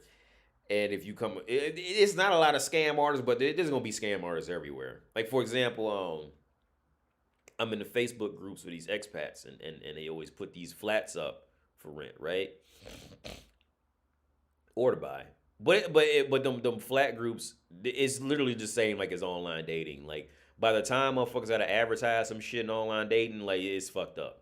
And they usually asking way too much for it. It's the same thing with looking for a flat in the Facebook. Just look at maybe like Facebook flats in Prague or something like that. You can hold on, let me find it for you guys. Some like maybe like flats in Prague. I always see it scrolling. Because I'm in these, like I said, I'm in here, official, this is Prague buy, sell, trade. Somebody said, what is this? His music equipment. This dude he's selling this shit right now on there. Oh, wait, can y'all see that? He's selling that. But they always put up, like, they always putting up flats, and they always want way too much for them. And that's why they end up on Facebook Marketplace, because they want way too much for them. What about Spain? I don't know anything about Spain. I know nothing about Spain. So don't ask me about Spain. I don't know anything about Spain. Yeah, nothing personal. Because we were thinking about moving to Italy, because my girl, she has a lot of connections out there. A lot of good connections in Italy. We were I don't think I ever told anybody about that, but y'all, 34 watching? We were supposed to be, because she grew up in Italy and she could speak Italian. So we were thinking about moving out there, but we don't know yet. Because I just seen, like, there's some beautiful, like, the only reason we was talking earlier today, because she was here all weekend. The only reason I stay in this flat, because I could get a much nicer flat for what I'm paying. I pay 14,000 Czech crowns here, which is like $650. The only reason I keep this flat is because of the view. If it wasn't for this view, I would have left a long time ago. It's the view. Because I can get a much nicer, much more modern, it was furnished when I moved in. So I didn't have to, buy a bed or anything like that, or, tables or, TV stands, or it was already furnished. But the view. If it wasn't for this view, I would have found the only reason, I think I told you guys a long time ago, the only reason I took this flat is because I just needed a place. And I just took literally the first thing that came along, and it ended up being this place with the view. I didn't strategically pick this shit out. It was just pure luck to have a place with a view like this. But yeah, it's the view. The view is the only thing that keeps me here, because I could get a much nicer place, much nicer, much bigger, just overall much better place for if the same, if not a little more than what I'm paying now.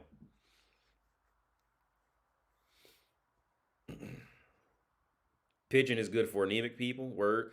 I didn't even know you could eat pigeon. I didn't even know you could eat it until I was out there with them. Didn't even know you could eat it. From Chile. Yo, what's up, Nicholas? Hey, I'm over at Badge South America. He from Chile and shit. But I still stand okay. But as far as a place to live, I still stand by that. Like the America's weaknesses is not flexible in language. Like I'm sure there's gonna be pockets of it, but like it still kind of gets back to that thing. Oh, if you don't speak our language and we don't speak yours, ta type of shit. What does it say? Carlito's Way says, "What's good, brother? I just moved to Miami and I have a beautiful view in my apartment." Word, that's cool, man. Yeah, the view is what keeps me here for sure, man. Just the view looking over Prague. But you want to know what though? And this is why I be trying to tell motherfuckers, like, in life, even when it comes to when you pull like a bad bitch or whatever the fuck, like no matter what you gonna get, you eventually gonna grow tired of it. Right? Like if you wake up to it every day, you gonna eventually just, you're not gonna care about it anymore. And that's, I mean, I still like, I've gotten used to being able to look out the window and just see, all of Prague from my window. But at the same time, I don't value it like I did, of course, like when I first seen it. Because I remember when I first came up here, this room was actually shut off, and I just had like the other room where I used to do all my videos at. And but I remember I really didn't. I think the street's nice, the area's not bad, but the flat was it was like without this room, it was kind of small. But I remember when I looked and seen outside, I was like, I'll take it. I seen that view. Like, yeah, I'll take it. I take it. But yeah, man, when you meet a woman that has actual talent, when she has actual talent. And, there's actually something there to work with, to talk about and do. She actually has a legit hobby other than scrolling through Instagram. She actually has a legitimate hobby or something to talk about or something to have interest in other than how to make her butt look bigger or scroll through Instagram. It definitely helps out a lot. And even then, some women, okay, I won't even bash a lot, because even those women could be okay if they know how to just sit down and exist. Sitting down and knowing how to exist is a hard thing. That's a hard, natural thing. You know how to play blackjack. Is that 21? I'm bad at card games, man. If that's 21, I know I play 21. I think that's 21, blackjack. Because I'm bad with card games. I went with the Vegas. I'm awful with that shit.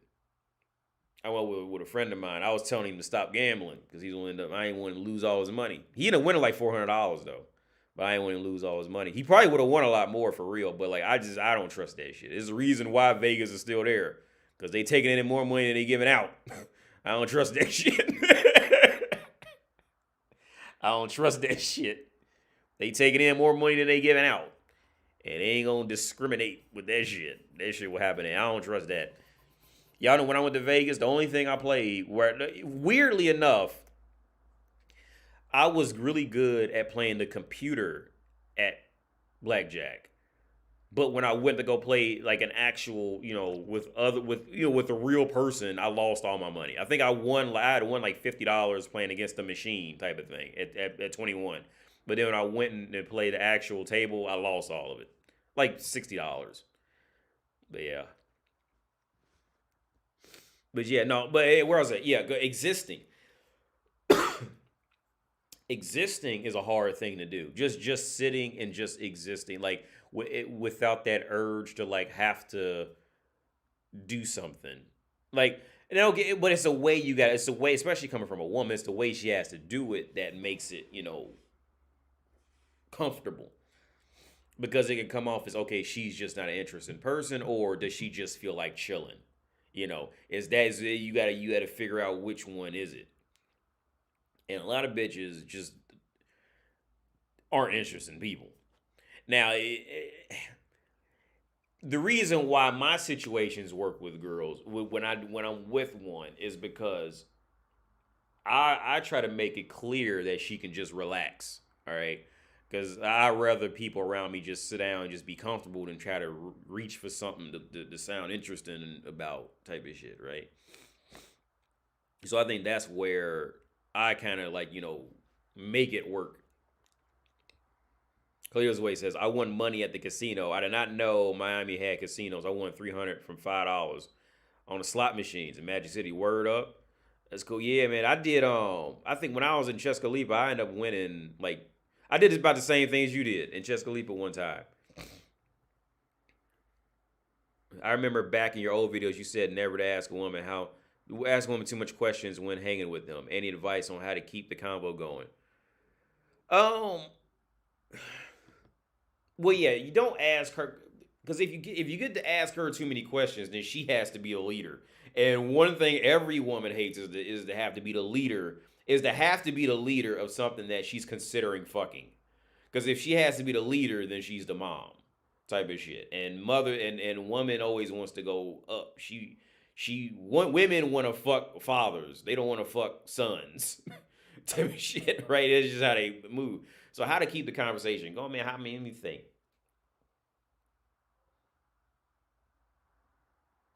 Oh man, because it's just part of my personality. So I mean, it's hard for me to like tell somebody else how their swagger would work in that, because it's just part of my personality to keep shit going. But well, you see how I do this shit, doing live streams, just talking for 3 hours. I get people chiming in. Well, yeah, say something dumb. Yeah, saying something dumb works, and just make them. I remember one time I pulled a bitch in. I was in Chescalipa. I pulled a bitch. I was in this store, Rossman, and I heard she could speak English. I heard her speaking English, so I knew she could speak English. So I walked up. I said, I was looking this. I've used this line quite a bit. I've used it before too, and I remember I said, excuse me, do these walls make me look short? And with a dumb straight face. I've used that line a few times too, and they'll say, but look at them with a straight face. Just relax with a straight face. Like do these walls make me look short? And she's gonna sit and think about it. Like, wait a minute, what? She has to giggle type of thing. Like, that's fucking stupid. Like, you're playing type of thing. But yeah, saying something stupid always works. Just don't take yourself. One thing I say is this, because like I said, okay, woman always wants to feel free. She always wants to feel free and relaxed in the initial phases, unless she's like chasing after you because she figures another woman wants you type of shit. But even then, like at the core, woman, she wants to come back to some part while she's with you that she can be relaxed type of shit, right? Like she wants to feel that. She wants to feel that shit. So don't take yourself too serious. Like laugh at yours, like know how to laugh at yourself type of shit, or laugh at, okay, laugh at yourself. This is why I don't like giving advice on this shit, because this can trick off into so many different subcategories. Laughing at yourself can work if you don't laugh at yourself like you think you're really bad, or like I'm trying to think, what did I do? I always do something with what did we do? I forgot I put something somewhere, and because I got like kind of mad about it because I lost something.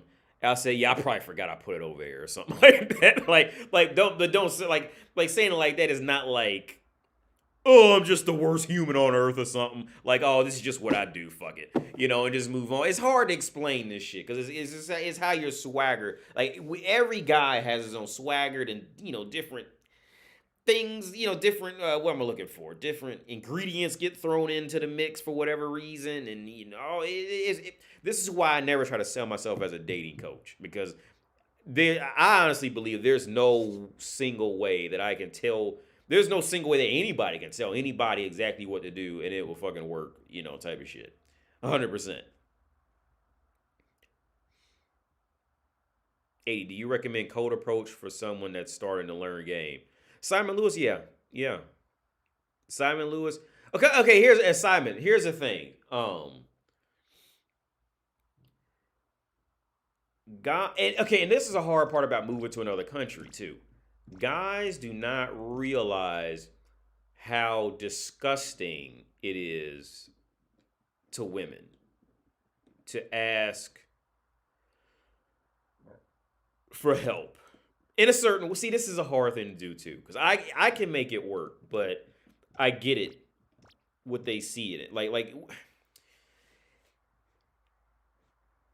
So, okay, well, I'll just continue with that. So, one thing that guys try to do is they like that I catch guys doing. They try to expect somebody else to bring a woman there for them, as if the woman will is guaranteed to like them because they know the friend and all that shit. And that rarely works in reality. That rarely, unless the woman is just super fucking lonely type of shit. That rarely works. Like, as a man, like, you have to go out there and just get fucked up and build. That's just it. And I was telling my girl last night when we was drinking, and we was talking about her trying to find something else to do.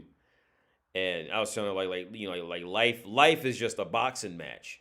It's a boxing match. Like, but here's the thing, like, a lot of motherfuckers try to go into a boxing match and be trying not to get hit.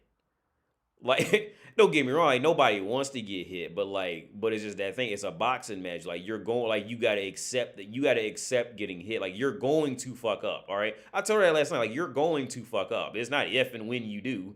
All right. And here's the thing: you can always run back to a comfort zone with it. But here's the thing: even when you run back to your comfort zone, it's gonna be the same shit. You're gonna fuck up there. You're gonna have the same. The only difference is you were comfortable when you was getting fucked up. That's the only difference. So it's like you might as well just cut that shit loose and just do whatever the fuck you really trying to go out there, and accomplish. But anyway, going to code approach. Yeah, anything you can do to throw yourself in a situation, you learn, because every time you gonna learn a little bit more. And how this translates into racing, right? And because I'm gonna probably stream that tomorrow night. So now, since I know that the video game is working smooth, and it's in 1080 and all that shit, like I was trying to get it the last few weeks. Yeah, it's in 1080. I'll show you that. I'm gonna do that tomorrow. My lessons on personalities and how you do racing, right? So when I first started to do any type of simulator, any type of racing, serious, like on any type of way, seriously. And when I say seriously, it meaning I find fun and value not just in holding the gas pedal down, but like hitting a turn properly type of shit and knowing when to accelerate right. I turn off traction control. I turn off all the assists, traction control, ABS, fucking stability, all that shit. I turn all of that off in every racing game.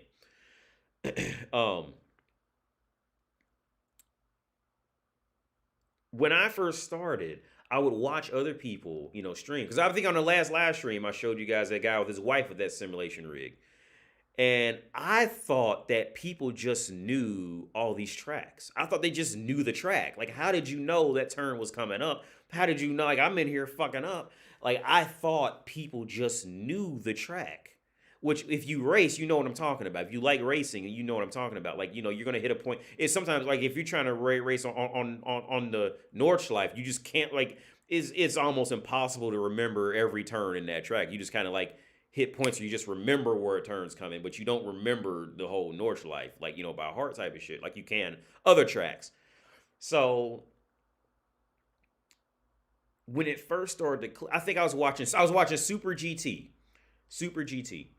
This is back when he's really blown up in that world. But I think he's kind of like getting tired of doing it, honestly. UK dude.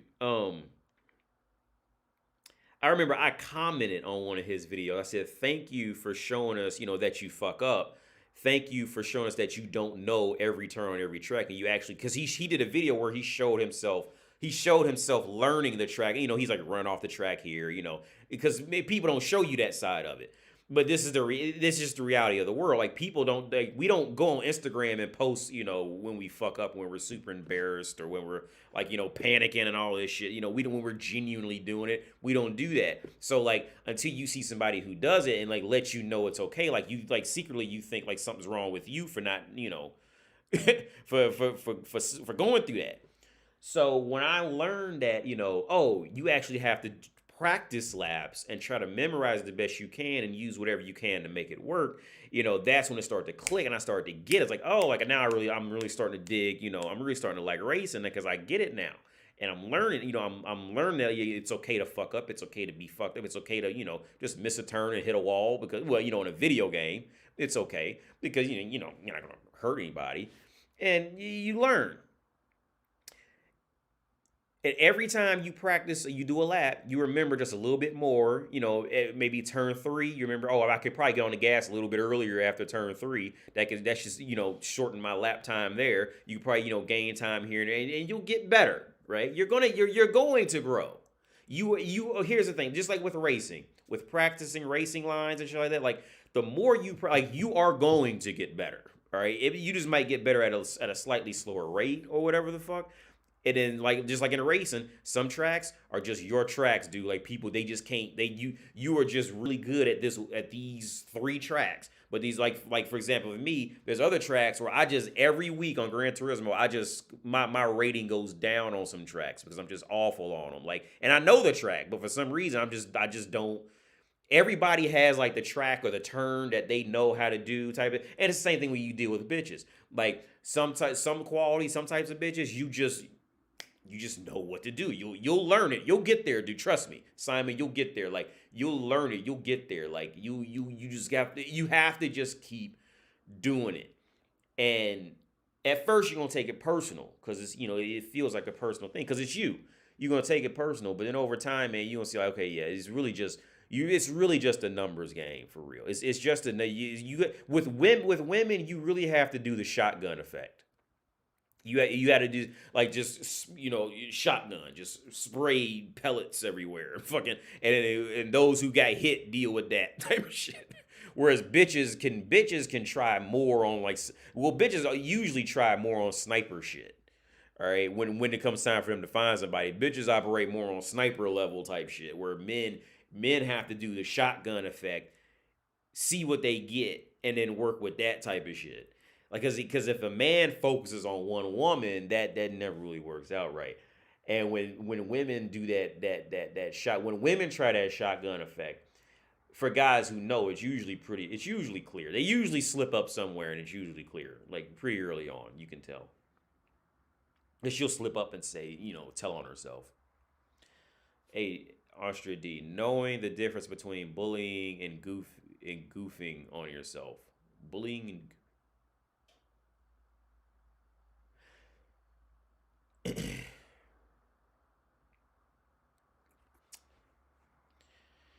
That's a good question.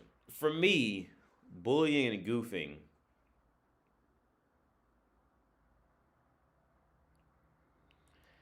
I just had this conversation a couple nights ago. We were actually talking to my girl too, because I was telling her about a good friend of mine. I learned a lot from him because he would just continue through something. He would never give up on something.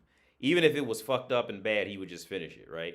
And there was no point. So it was like on that typical Ohio haterade shit. I could have went like, oh yeah, you fucking stupid, blah, blah. But I sat back and waited, and I learned from him that if you just stick with something and keep doing it, like there's still a benefit in that. Was a Fall Out Boy song, Immortals. We said sometimes the only payoff for having any faith is when it's tested again and again every day. That's the only payoff sometimes. But there's a benefit in that. You learn shit from that, man. Like just do it. So where I'm going with this is, for me, that got me out of bullying myself and like thinking I'm just like the worst ever and this shit. Like, I'm the worst, or I'm not good at something, whatever, blah, blah, blah, blah. Like, but here's the thing. You always come across somebody who's going to be better than you at something. Like, it's just how the world is going to work. And I got over that when I first went to the military. When I seen, all these people working out just in droves type of shit. Like I'm not going to be the strongest person here. I'm 5'7", fucking 140 pounds. I'm not going to be the biggest, strongest dude. So I just got to accept that and move on.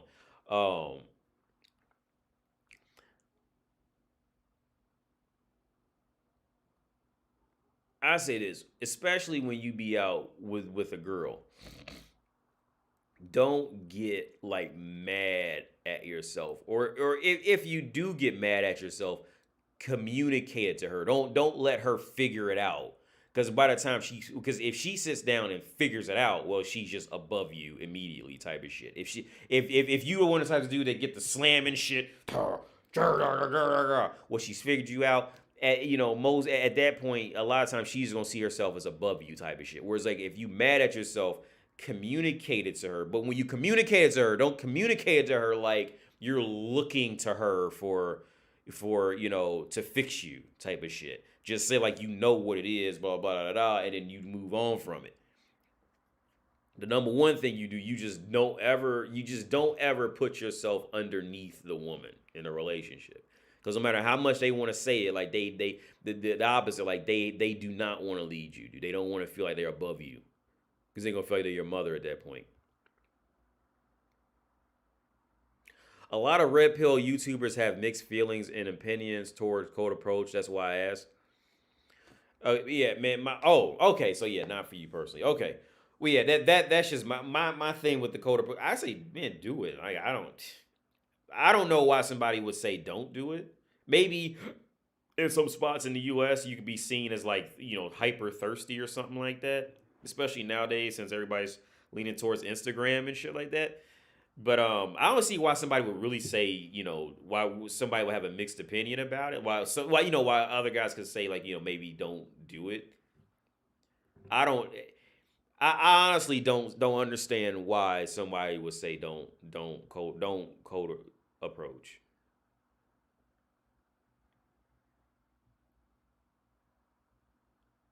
Best code approach. Dump her 3 months later. Yeah. Honestly, I really don't know why someone would just flat out. They would just completely have a reason to just completely disagree with it. Now, it depends. Like, because I'm sure I probably said something in the past that says don't do it. Like, it depends on the context of the situation. Like, it really just depends on the context of the situation. But I don't see why somebody would say, like, no, don't do it, don't do it, don't do it. How would you deal with a woman showing interest in you when she rejected you in the past? Wait, let me read this. How would you deal with a woman showing interest in you when she rejected you in the past? I wouldn't deal with her, honestly. Because at that point, I wouldn't deal with her. So honestly, Solar H, I wouldn't deal with her. But again, I live in Prague, all right? For some of you guys to be in areas where there's just not many attractive women, there's just not, you definitely probably don't have a brothel or anything like that. Like where I was living in Ohio, like that's just depressing. Like if you see one bitch who looked like she took a shower and gave a fuck about how she dressed, she was immediately a 10 out of 10. So like, in that area, you'd probably be a little more. This is what it is. You'd probably be a little more desperate, for that quality of woman out there. Whereas like I'm in Prague now, so like it's just that quality is just everywhere. So I just don't have that. I don't have that. I just don't have the patience to deal with women in general. Like if anything, now if anything, I have my girl talk to women for me because I just don't have the patience to deal with most women. They're just, on average, you're just gonna be fucking ridiculous, just retarded. Honestly, for me, from my experience, cold approaching was for my mental state. Once it was comfortable talking to attractive women, then talking to bosses or people in higher positions was easy.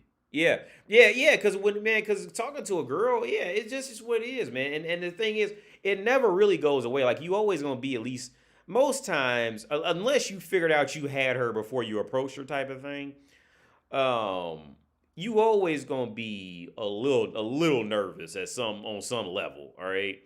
That's just gonna be the reality, and the woman is too. But the thing is, woman has no courage, so the man has to do everything. Woman literally has no courage in life. Okay, she's gonna sit around and wait for the man. Like literally in every aspect of woman's life, she's gonna wait for man to create something before she can, jump on it or apply value to it or whatever. She's going to sit down and wait for man to do something. But no, like it's you're gonna be scared. I mean, not like, horrified, but you're going to be a little nervous at least, for sure. Simon says, do you have any advice for what to expect when traveling alone and things to be aware of in terms of people, women, etc. Okay, Simon, I'll tell you this. Well, okay, if somebody's trying to give you something that you know you don't deserve, you got to keep that that logic going. Because you can Google what's that? Out in Ukraine, it's all on Google reviews. How what was it? It's some bar out there that's known for it, but it's a lot of these little scams going out there in Kiev right now, like literally right now, where the girls they'll go on online dating or they'll approach you on the street and like you all of a sudden be nice to you, want to hang out with you and all that shit. You got to understand that woman doesn't approach man, all right? Woman doesn't create anything, all right? Especially was that line from X-Men. He said, what the Magneto said, never trust a beautiful woman, especially if she shows interest in you first. Never trust that shit. That is but here it's all in the reviews on Google how they what the scam was. The girls either go on Tinder or meet the guys like, at night, like be, walking up the strip or something like that. All of a sudden be nice to them and want to hang out and talking to go to this club go to this bar that they know type of shit. You follow her there and they bring you a menu with no prices written in it. And you get to order in like beers and hookahs, wherever the fuck like that. And you get the bill and one beer comes out to be $75, right? And they'll fuck around and come pull out a knife on you or something like that, saying like, yo, you gotta pay tight and all this shit like that, blah, blah, blah, blah.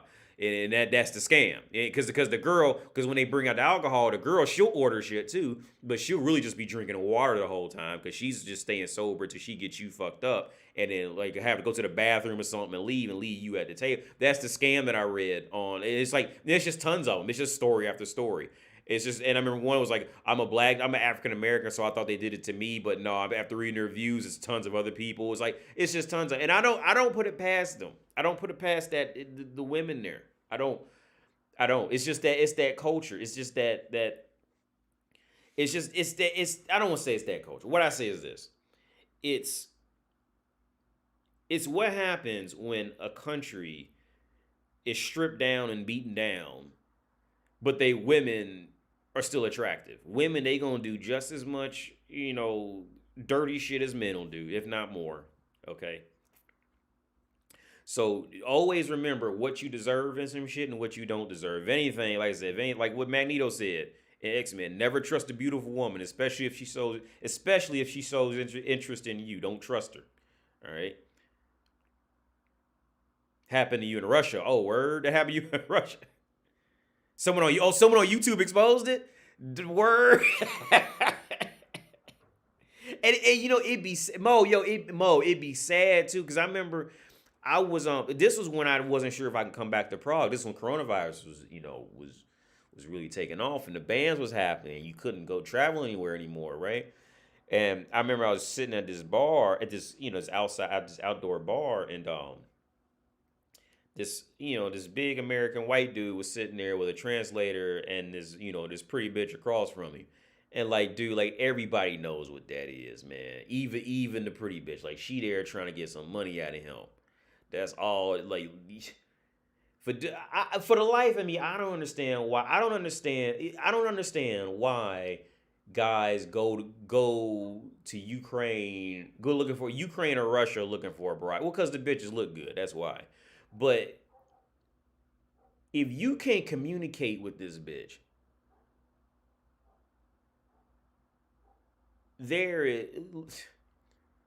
she knows what she's trying to do. All right. And the guy shouldn't know. He just may be too afraid to admit it to himself that he's trying to buy a woman. But like at that rate, yo, dude, just go to Prague, man. Just go to Prague and go find you a brothel. Go to Germany and find it. Be brothels out there too. I'm sure some good ones out there. But trying to do that shit, dude, like, no. Karaoke was like $200 per song. Yeah, that Bald and Bankrupt, I believe, showed the restaurant. Word, that's the name of it, Bald and Bankrupt. Similar youth. That's gangsta. Somebody actually exposed it. Because I remember seeing it. But, and like I said, just like that culture, man, that's like, whew. Like you walk down the street, I'm not joking. Like, you walk down the street and you was, because they would have the bar, like the little club bars, like they wouldn't close them. You see them, and the bitches like they'll look immaculate, dude, like immaculate. Like you, like, cause I remember when I first came to Prague, I used to meet I'd go at the clubs and bars, whatever, like that when I first came here, and be talking to dudes out there. They would say, go to Kiev. If you think the women here look good, go to Kiev. And he was right.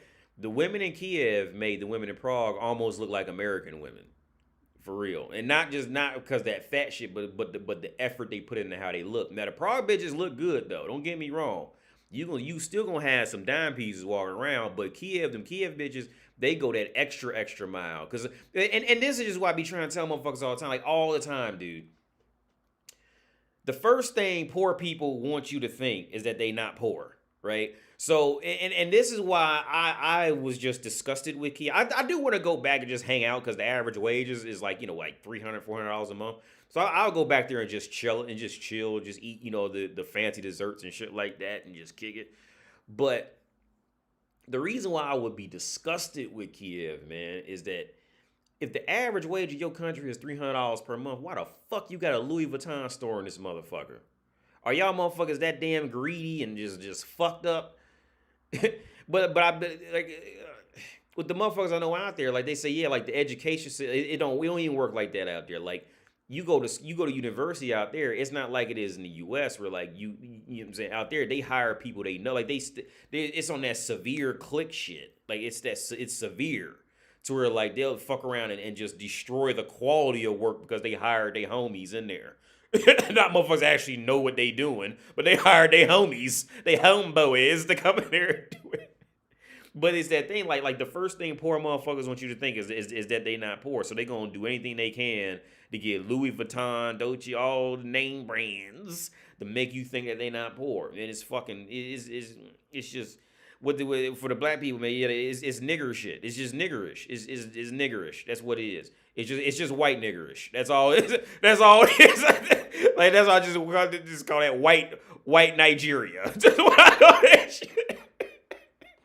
That's what I call it, because that's what the fuck it is. Like, why the fuck y'all motherfuckers walk around with 15? Why would a motherfucker? Yo, I'm in a flat rent group in Ukraine, right? And another dude actually called about on this.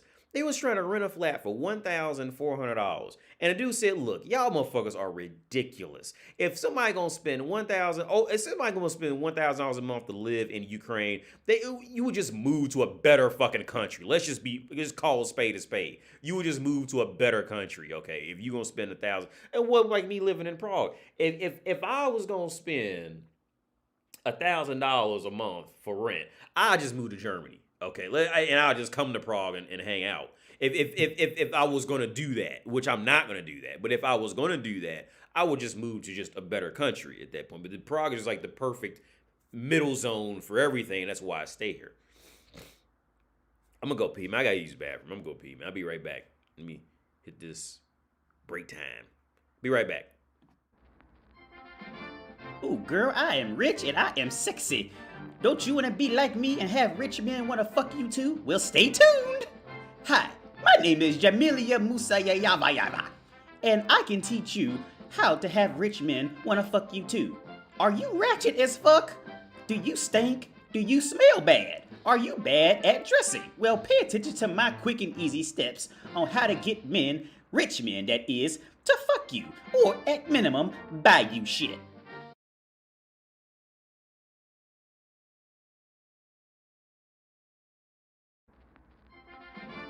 Ooh, girl, I am rich and I am sexy. Don't you want to be like me and have rich men want to fuck you too? Well, stay tuned. Hi, my name is Jamilia Musayayava, and I can teach you how to have rich men want to fuck you too. Are you ratchet as fuck? Do you stink? Do you smell bad? Are you bad at dressing? Well, pay attention to my quick and easy steps on how to get men, rich men that is, to fuck you, or at minimum, buy you shit.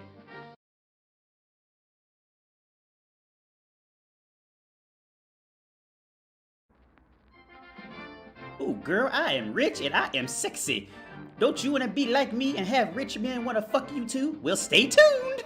Hi, my name is Jamilia Musayayavayava, and I can teach you how to have rich men want to fuck you too. Are you ratchet as fuck? Do you stink? Do you smell bad? Are you bad at dressing? Well, pay attention to my quick and easy steps on how to get men, rich men that is, to fuck you, or at minimum, buy you shit. All right, I'm back. I'm watching myself.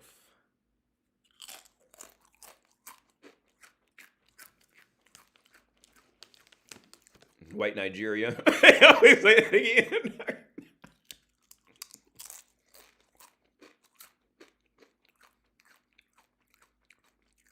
If there are brothels, why did the white dude do that? Oh, well, in Kiev, I don't know. I'm sure there's brothels in Kiev. I didn't go to one. Well, they be them dudes be everywhere. But here's the other thing. Kiev is a good spot to hide at when you fucked up. I found that out too. So, like, for whatever reason, if you be fucked up, Kiev is a good spot to hide in. Because you come across a lot of millionaires in that motherfucker that's fucked up. And they hide in there. Because Kiev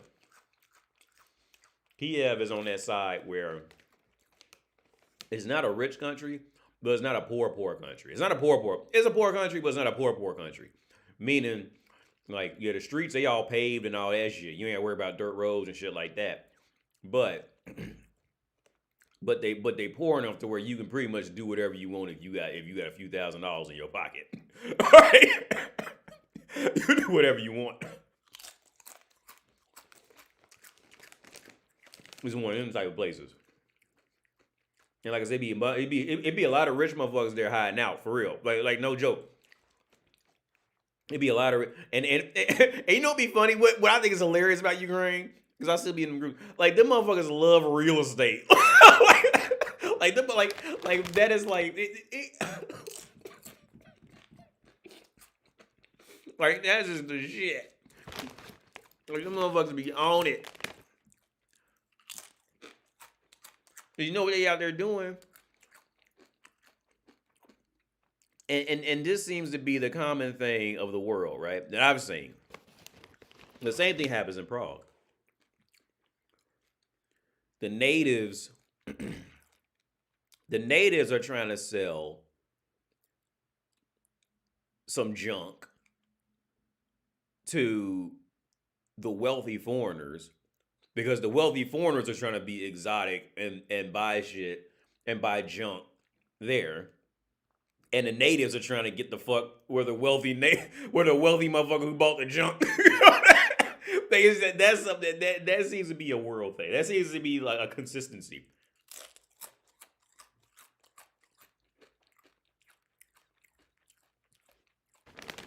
That's rough.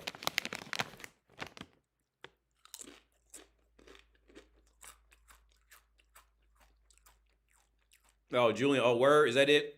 Real estate is the only form of wealth that counts there. It's a paradox? Yeah. Julian, I can believe that. But I think it's, Julian, I think it's sick how, I really think it's sick that it's like, but it's that city thing. The first thing poor people want you to think is that they're not poor. So they're going to go out and glorify, the name brand, anything that can show that they're not poor, that they can get the point across to you. Did you see my Hugo Boss? Did you just happen to see that? I didn't mean for you to see that. It's Hugo Boss. Did you know that? I didn't know that. Like, they'll do anything for you to see that shit, man. It's rough. It's gross. It's really disgusting, because the homeless people out there, like, like, that was a whole nother level. I be trying to tell my girl, like, see, out here, you got homeless people anywhere you go, but And I'm sure it gets worse than what I experienced out there. Like, yo, like, if you eat outside or anything, like, them motherfuckers will be relentless. Like, to try to get $1 out your ass. Like, but here's the thing, when I was in South America, once you leave Buenos Aires and you be out there, out there for real, where they even built houses out of plastic and shit. I'm not laughing at them, but like, when you got there for real, my theory is they're already so fucked up. They just accept it. Like, I'm not even gonna try to ask you for nothing. I'm cool with my little, with my shit. I ain't gonna ask you for nothing. Ta-ta. Whereas, like, see, out there, they still get that since it's white Nigeria, they still got that dream and hope. And then they see somebody driving a Mercedes and BMW and all that shit. Like the typical low end luxury cars, right? When you talk like legit luxury, these are like, entertain me. These are the low end luxury cars. The BMWs and Mercedes and Land Rovers, they're luxury, but in the sense of legit luxury, these are low end luxury cars. But to them, that's all they know. All right. So they and that's what they just glorify that shit. Like, like you the man when you got that BMW. You know what I'm saying? You the man. Like, it's a nice car. I got a BMW in the US. It's a nice car. Well, if you trying to show off, that ain't nothing to show off. You got it because you like it. I got it because I liked it. I ain't like it because I'm trying to show off. You try to show off, you get you a McLaren or some shit like that. or some type of hypercar. If you trying to show your car off and it didn't cost at least $100,000, there ain't nothing you should be showing off, bro. Unless it's like an old classic you just like or something like that. Like, if it didn't cost at least, if your car didn't cost at least at minimum $100,000, there ain't nothing to be showing off.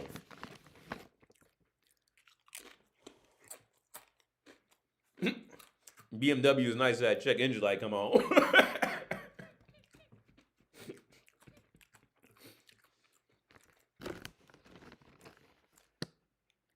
Was it when you were in your worst back in college, were you outright open about your financials?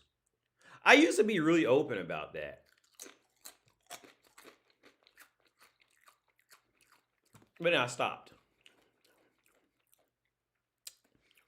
But I used to be, all the time, I used to be open about money. Because I didn't want people, but then what always happens is, but it always kind of comes back to this, like, when you become open with how much money you have and what you spend on stuff, then people, it's going to get to a point where somebody's going to eventually get mad. Once they know, you know what I'm saying? Like, once they know how much money you got type of shit, you can't help everybody. All right? That's just when it comes to just money. You can't help everybody. And somebody's going to get left out, all right? And whoever got left out, you'll be an evil villain to them. All right, that's just how it works. It's always you will always come back to that. So it gets to a point where you just can't tell people. You just can't be open about it. But when I was open about it,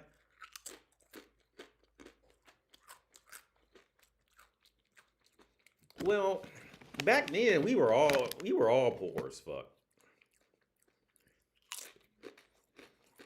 I just talked to my girl about that too. We was all poor as fuck, man. When I started college, I still remember, I told her, oh yeah, because I made some, I went to the butcher and got some beef for like $7. I got a lot of beef too, and put it in a crock pot. Because my girl, she never had food from a crock pot before. So I put that beef in a crock pot and she loved it. I told her, I was like, yeah, you learn how to cook. I told her, I was like, yeah, you learn how to cook some good food when all you got is $2 for 2 weeks in your bank account. I go in there with some ramen and some eggs and come out with four different meals from that shit. 4 completely different tasting meals. Go in there with some ramen and some eggs and maybe ramen, eggs, or some spaghetti and some eggs.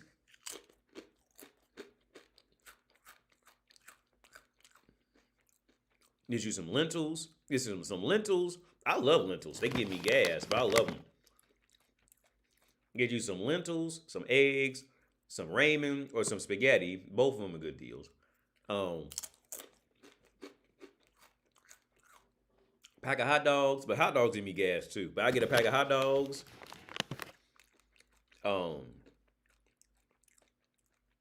Some butter. I tell you what, and when I started getting good at it, get you some flour and some baker's yeast. Boy, you make you enough food to $5. You don't even know. And some cheese. I learned how to make my own cheese. Cheese is real easy to make. All you do is just boil. If I remember correctly, I haven't done it in a long time because you gotta get cheesecloth. I remember I used to make my own pizzas, like completely from scratch type of shit. All you gotta do to make cheese, you just put milk in a pot and boil it. If I remember, I might be missing a step, but you put milk in a pot and boil it, and as soon as it starts to boil, you gotta spray something with acid in it. I think, and I use lemon juice. And as soon as you put the lemon juice in there, you put some drops.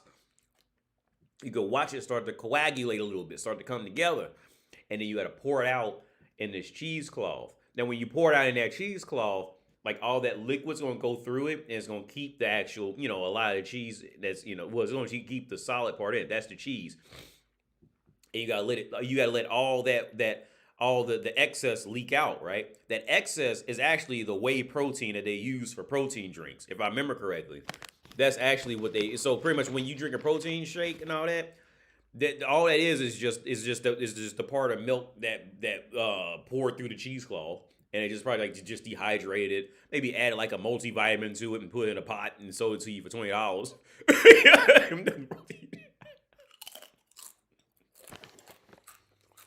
But yeah, man, get you a bag of flour, some baker's yeast. Because you need yeast. Without yeast, it ain't gonna be right at all. I mean, you can get by without yeast, but yeast is gonna add that whole next level shit to it. And you can just get, I'm a buddy of mine, he gave me a bread maker he got for like $5 at the thrift store or something like that. Oh man, you make you some good shit. My friend said, even if you build a business and hire all your friends, someone will still have someone says them out the floor, yeah. And somebody's gonna be mad. That's why money is difficult, man. Why would you want to be flexing? You get a target on your back. Mo, okay, yeah, I agree. Königsdick. Because here's the thing. When people start flexing, it's usually because they don't belong with it. That's why. When it's a flex to them. Okay, like with my BMW, I got that car because I like that car. Not because it's a BMW. But because I like that car. It was a stick shift. It was a luxury. It was a relatively. It was a mixture. It was a slightly sporty, slightly luxury manual transmission. That's why I got that car. I didn't get that car to flex. I mean, in the right circumstance, I probably could if I wanted to, because it was a really good looking car. But when people flex, it's because they really don't belong with it. You know what I'm saying? Because if they belong with it, it wouldn't be anything else. It wouldn't be new to it. Wouldn't be anything then. Okay. For example, like with I don't know. Let's just say these AirPods, for example, right? These AirPods was like, I got them when they first came out. They was like $200 when they first came out. Well, not when they first came out, but I got them maybe like a year later. Now, to me, like it's just what I got, whatever the fuck. But now, if you go to like some slum shit, a motherfucker down there might be rocking these motherfuckers, wanting to make sure you see them because they flexing, because in his culture he like that he don't belong with it for real. But yeah, no, I agree with you. Like, why would you be flexing and you just put a target on your back? Yeah, especially is what I'm going with that, Mo, is where I'm going with that is especially if you end up if the person who's flexing is in an area that is known to be something expensive for them type of shit. Yeah, then they gonna get a target on their back. So usually, like when people fall in like millions of shit, People who are known who have millions that they can't live in regular neighborhoods a lot of times. A lot of times they can't. They can't go in there and just you ain't gonna see like the motherfuckers that are known to have millions just be living, with regular motherfuckers. They can't. A lot of times they can't do it because they just gonna get bombarded with fucking charity workers and shit. Just come give them something.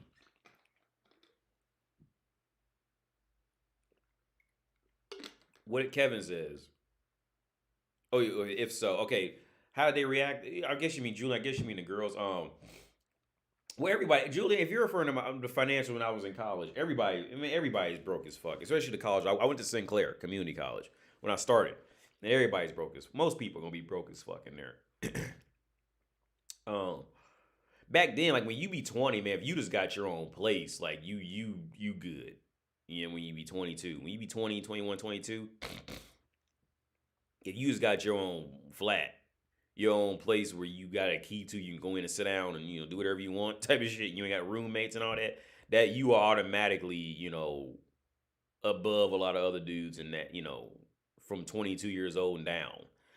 That you don't have problems competing with older dudes, because a 30-year-old dude can always take a 20-year-old bitch from a 20-year-old dude wherever he wants to, for real. Especially if he has his shit even halfway together, he can always do it. But we all were broke as fuck, man. We ain't had no money. I remember I literally like nothing.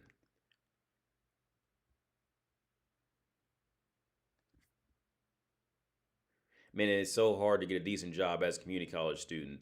And man, Crunchy Candy, when I was in there, I didn't get a job until I came back from the military and I started tutoring. And I only got that through a friend of mine because he started tutoring. Well, I actually met him while he was tutoring. And then he talked to people and got me in there. But I didn't get a job at all. I don't think I ever had a job when I was like a formal job when I started community college. When I got my first, how I would make money was at the time I would run hookers. I was running hookers or just playing taxi because I had a car. Because I was working because I worked at Dell Computers before I went to school.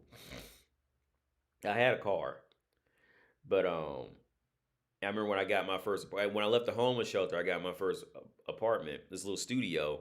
The rent was $300 a month. And from food stamps, they'd give you $200 a month back then. But of course, you could sell those to get $100.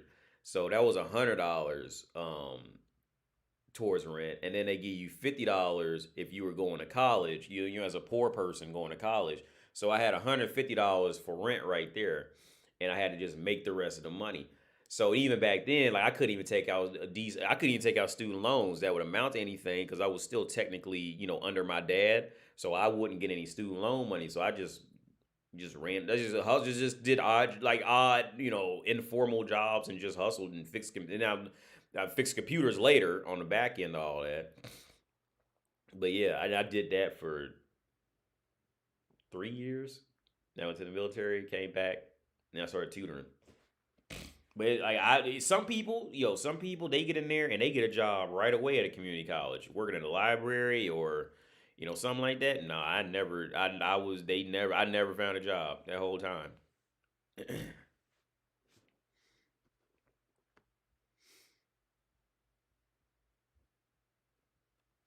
see this, women know exactly.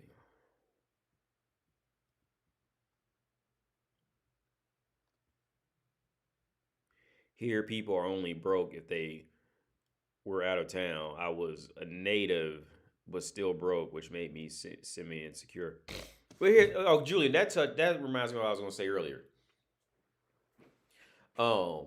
With that shit of like, remember how earlier I was talking about Ukraine, where they was or even Prague, that they'll dress shit up here to sell it to the unsuspecting foreigner type of thing. Who obviously has the money to buy it and all that shit. The first time I noticed this was when I was in New York City, man. And I started to put the pieces together there. Where a lot of time, I think a common thing what seems to happen is I'm not going to say it happens every time, but this is something that I noticed. was the people who had the really good, the really good jobs there usually weren't natives. They were usually people who, like, they went to school in fucking Idaho or some shit like that, and got and went to university out there. They was probably from there, went to university, Idaho or Missouri or some shit. One of those, like, lesser known states. They went out there and got the training and then applied and then ended up getting a good job in New York City. But a lot more times not, what I would notice is that the people who was working a lot of lower end jobs, those were the natives. And it kind of made, and this is just the logic I made. I could be wrong, guys. I know there's a few people who watch from New York City, and let me know if I'm wrong about that. But from what I would see, I would never find a lot of, like, okay, more times than not, it would be a native working at, like, what's that shit called? Not DM, Dwayne Reed. I would find, like, it would always be like the natives working at, little Foot Lockers and shit like that. Like, but when it came to, people who clearly had enough money where they could just walk around all day type of shit, those were like the foreigners. Not the foreigners, but like what a foreign, they were from a different state. But I could be wrong though, because like I said, that was my perception of what was going on, and I seen that same shit really, here, or like in Europe a lot of times. Like, a lot of times the people who excel were the people who kind of traveled a bit and seen some shit, and that allowed them to let go of maybe some insecurities and shit like that, because they and also it's that thing, you don't really want to go back home, because if you go back home, like, you think you're going to be seen as a loser kind of thing. Honestly, I got that in me. Honestly, I feel like if I was to go back to Ohio right now, I feel like if I was to go back to Ohio, like, I would take that as just like it's just a complete personal loss, dude. And I remember, like, when I went back one time, I went to Northgate Mall with my dad one time, man.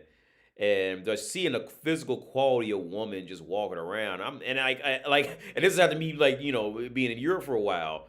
And I remember, like, I was walking around with him. I was like, yo, these women, they would walk out the house looking like this in Ohio, because they just don't care about their appearance at all. The bitches there just don't care about their appearance. That was jarring.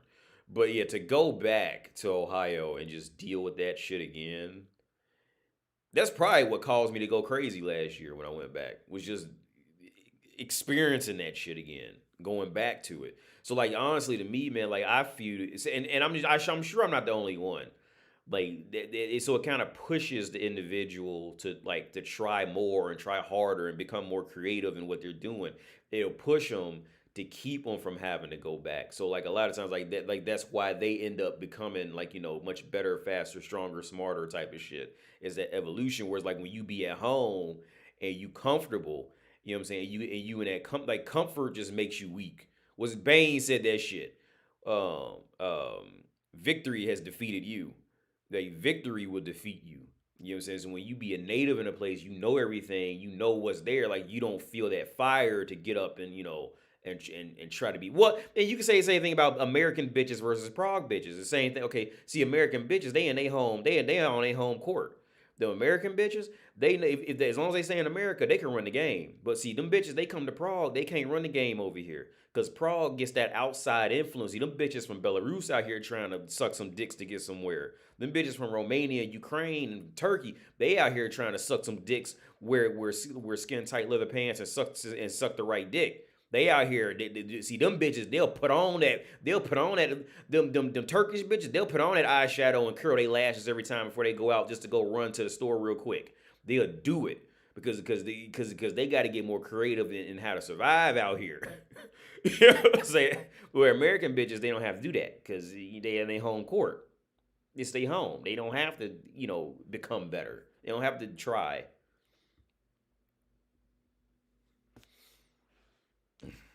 Listen, I'm gonna get off here in a minute, man. I'm getting tired. I got up early this morning too, and I was mad. I got up early. I wasn't mad. I was mad.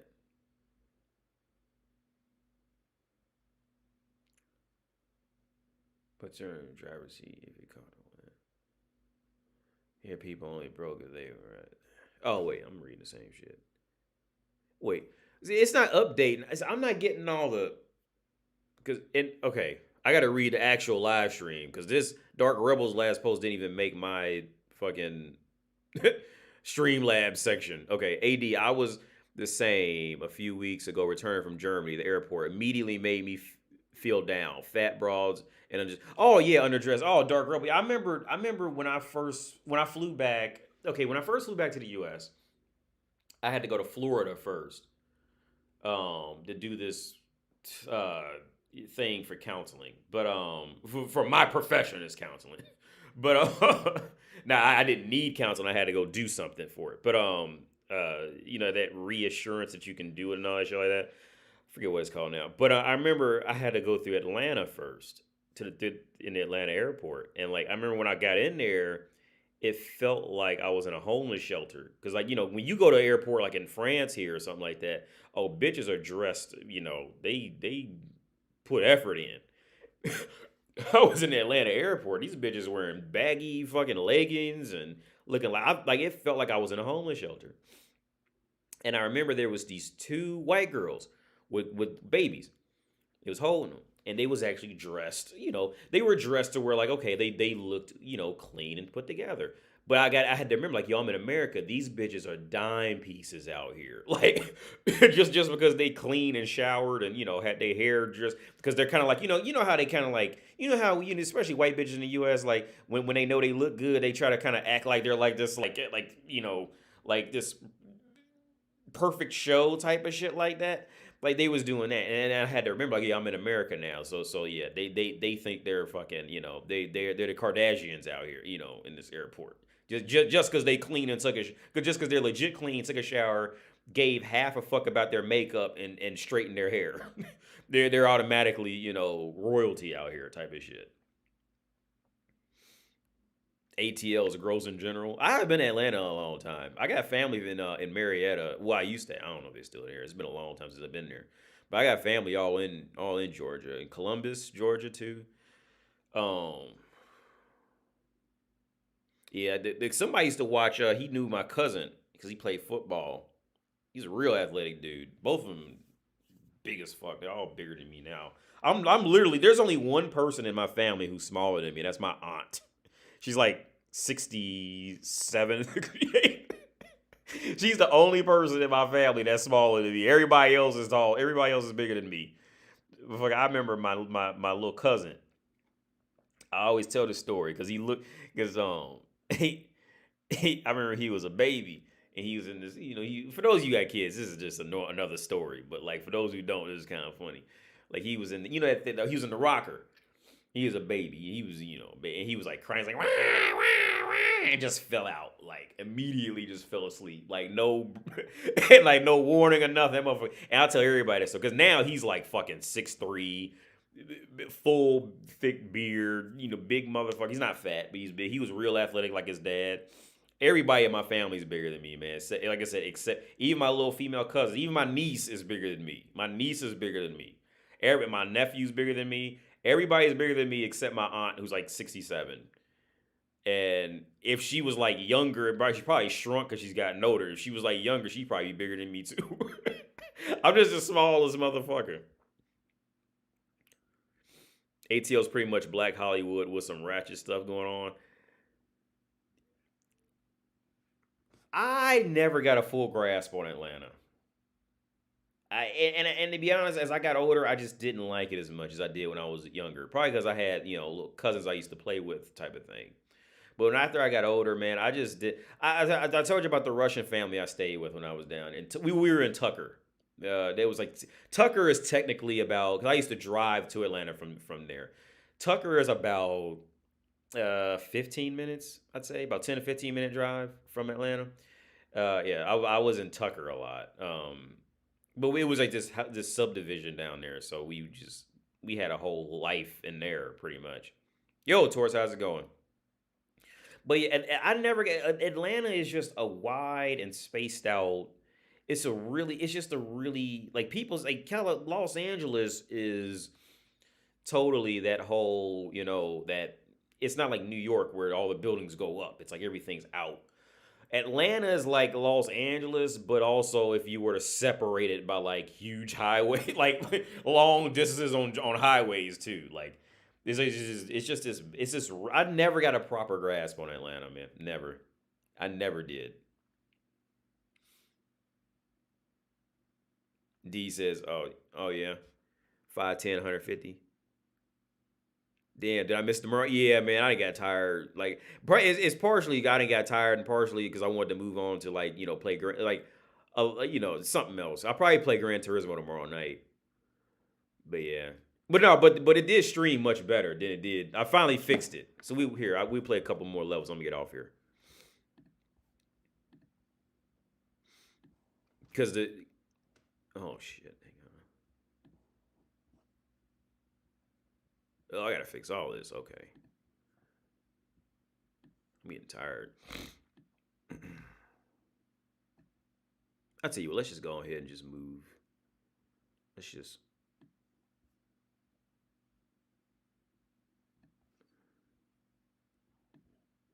Uh-oh, what's that?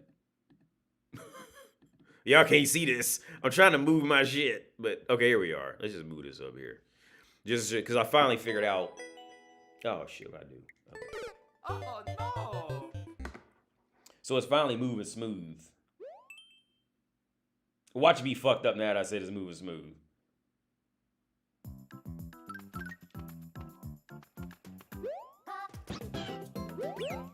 That is hard. I don't know how to do that. That's just too much for me right now. Ain't nobody doing that. I got a game over anyway. Well, let's do one more run on expert. It shouldn't last long because I'm garbage.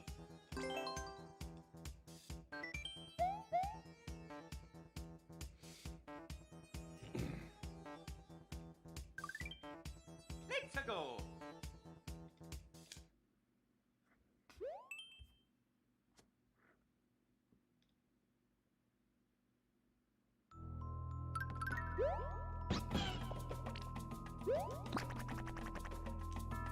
Whee! Woo!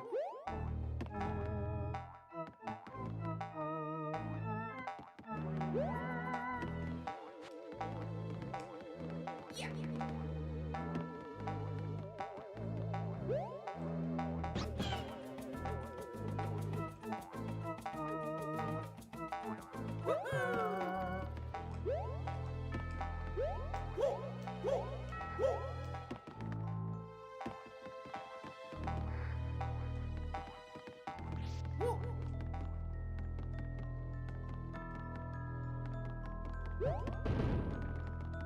See, man, I hate this fucking.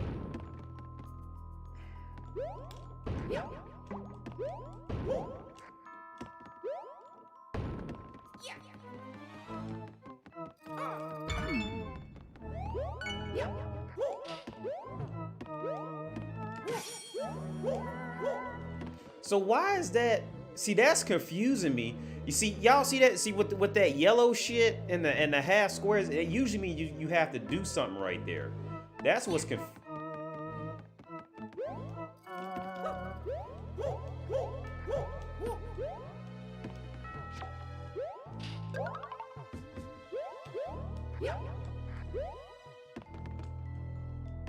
Watch, you gotta do some more other shit.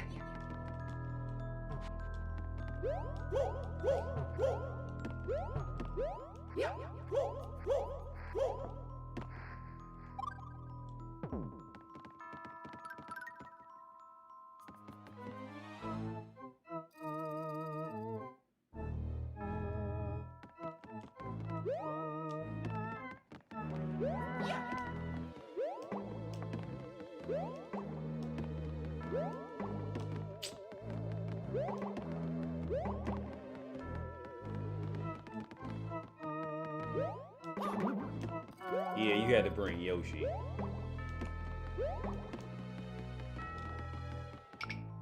AD, were you ever a smoker? No, I never smoked. I got some weed in the kitchen, which I never smoked. I don't smoke unless somebody wants to smoke. I never smoked. Everybody else pretty much everybody else in my family smoked, but I never smoked. Cause my dad told me the story on why I don't smoke. He said when I was a baby, when I was a little kid, Cause he was smoking. He used to smoke around me when I was a kid. Oh, I wish I got that. Oh, wait, maybe. Oh, I need a key. He said when I was a baby, well, not a baby. I was a baby, like maybe like 2 or 3 or something. I guess I was old enough, to grab shit and imitate shit. He said he used to smoke around me, and he went out to he put me in the car and went and left the cigarettes in the car and came back and I was in the car like as a little kid with a cigarette in my mouth trying to light the cigarette, trying to smoke, and I was like 2 years old.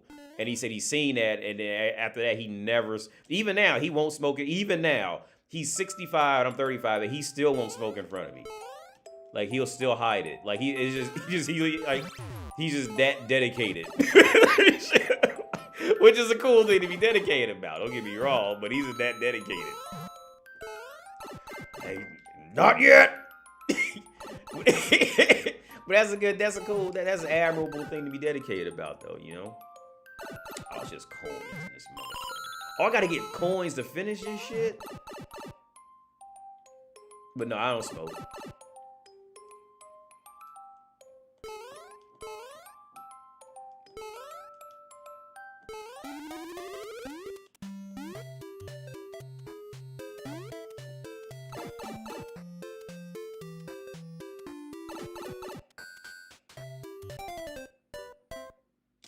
Yeah.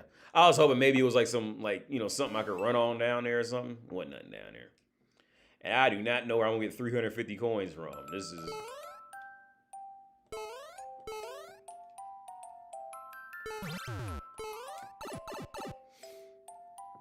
Yo, Eternal. How's it going, man? You smoke? Hey, you know what though, man? When I get into like reading people's stories and shit about getting sick and all that, and I always come across lung cancer shit, man. And you know what's crazy? Like most of the time, motherfuckers get lung cancer, like they ain't even smoke. Like that's fucked up. And lung cancer is that's one of them cancers. Like that's just it. You just don't really, you ain't really got no hope. I gotta get that key. That's what it is. Got him! Got him! I'll show my girl when keeping it real goes wrong today. And the nigger family. Y'all remember the nigger family? I showed her that shit.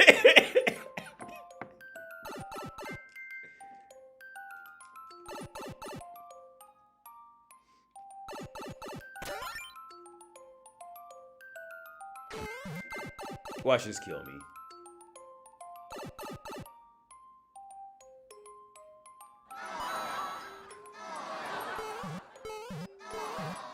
He put 1 coin, for real.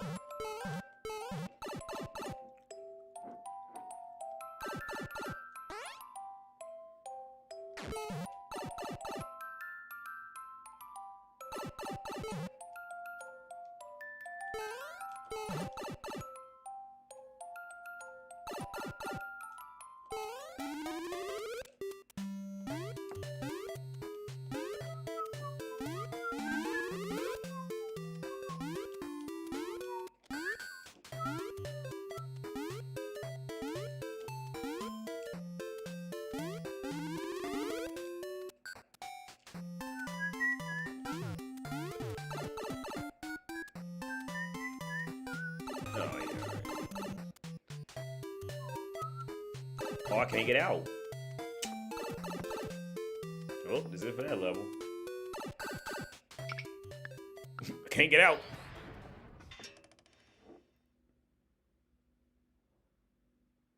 That's what they said about Callie, too.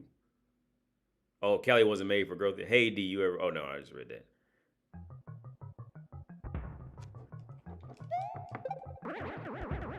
Oh, shit.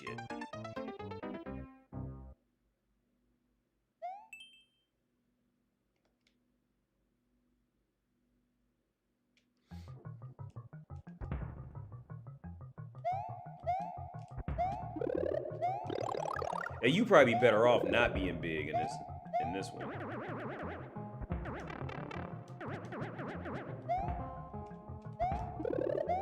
Like for real, you probably be better off not being big. I panicked. Woo.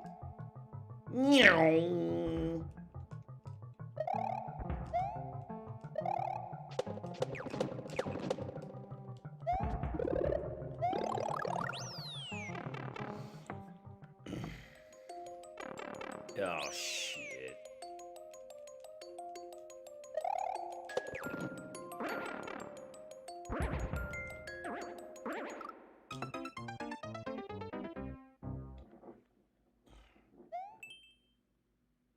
To be fair, most American cities didn't plan for growth. It's unfortunate that we are not like the old world, which had built upon old stuff.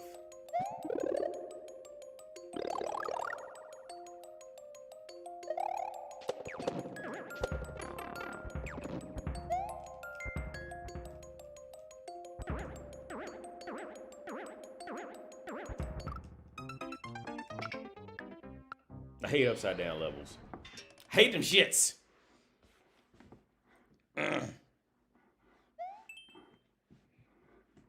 That look was the look of salt.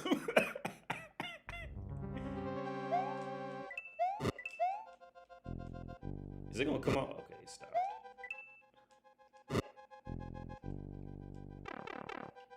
That's not gonna be good. Oh, I gotta go this way. It's gonna kill me.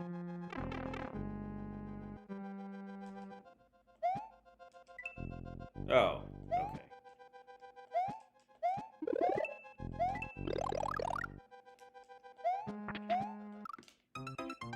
For real?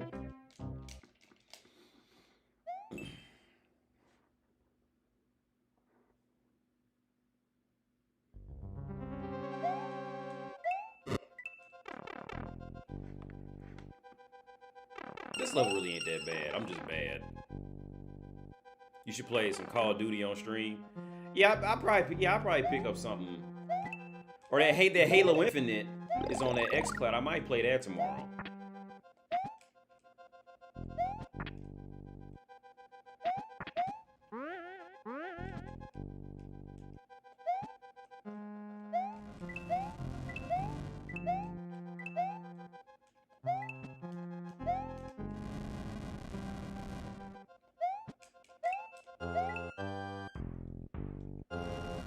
Heat my asshole up. Heat my ass. Nice and toasty.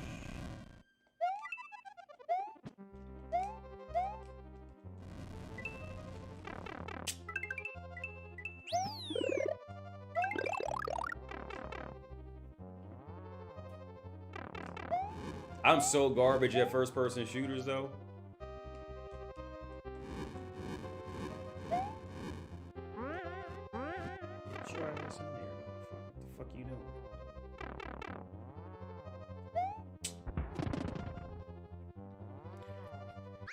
That was an easy level. Do the math. Yeah, man, I was gonna play. I was thinking about playing. I'm awful at first-person shooters. I was never really great at them, but like, cause you know some motherfuckers they are either playing Forza Horizon or Halo Infinite on xCloud. Like that. That's the whole reason they even get out here. Well, this is gonna be the end of the run right here. This Japanese level. Thanks for tuning in, guys.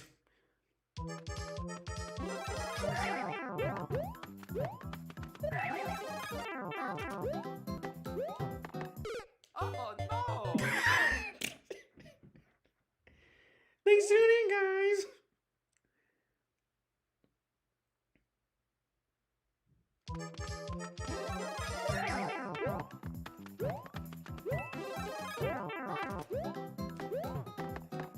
I'm trying to jump to hurry up and get off of there.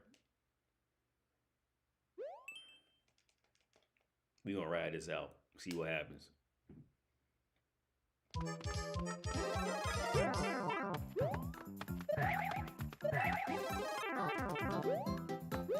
Get Get your ass there.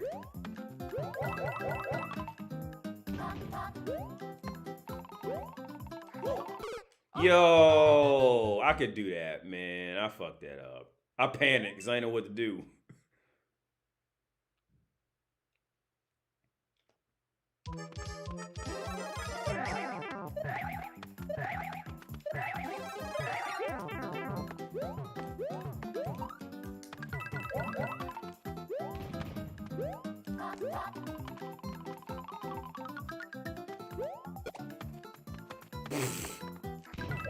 Oh! I could beat this shit for real. I'm fucking it up.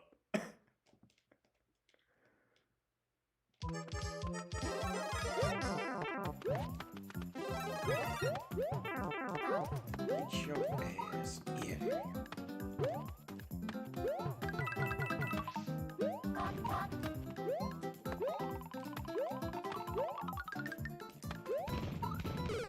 Oh!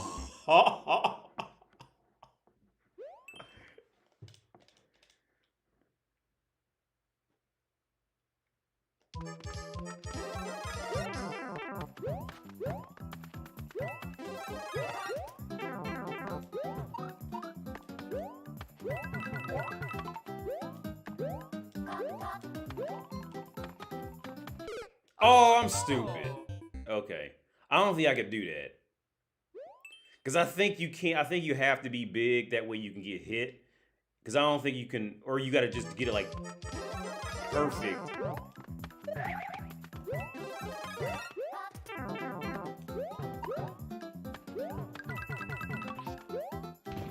Oh no! Okay, I'm just gonna gun it. I'm just gonna gun it.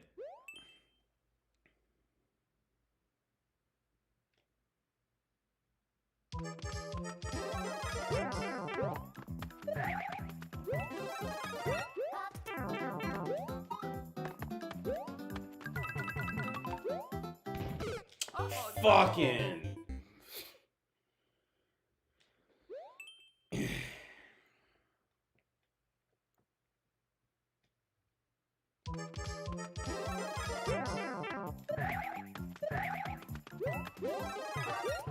See, he should be doing that big ass jump right there, man. Why isn't he doing it? Oh no! You can make it in that little area. I'm not that good. I bet them Carl Sagan and Panji, them motherfuckers be like, oh, I did it. We try. You can make that shit. I'm just not that good to do it. Cause I see them do it.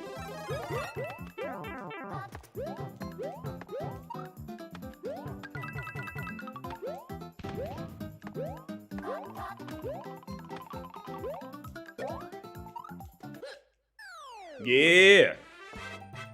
Oh yeah! Mario time!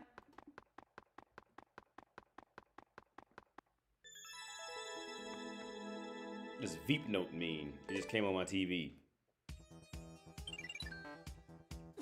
Let me Google what this shit mean. I don't know what this word mean. It just came up on my TV. It's a Czech TV. So important. You guys can't see it, but I can. I gotta Google this shit. I don't know what it means. Turn off. Oh no. It's probably because it's been on, so. Oh, what the fuck? Let's go! Well, hope we don't turn off. That was smooth. Thanks. Oh, fuck.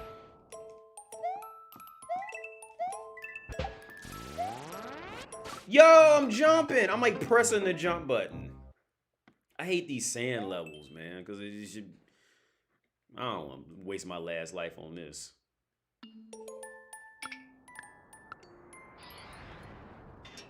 Fuck that.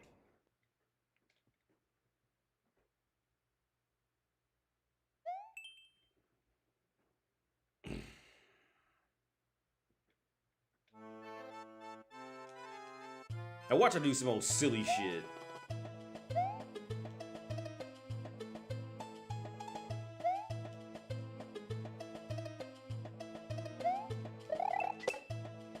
Oh, ain't nothing even up here, man. Fuck that.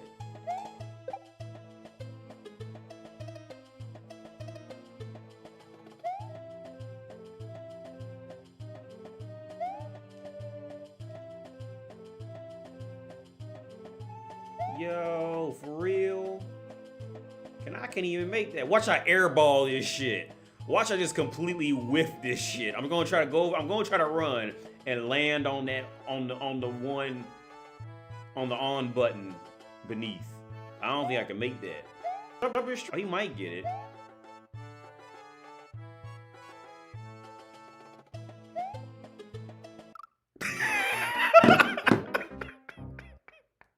I was supposed to throw it. I was supposed to throw the shell.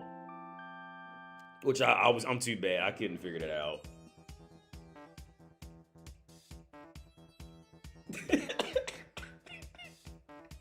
I'm watching myself in the replay to make sure my stream is smooth.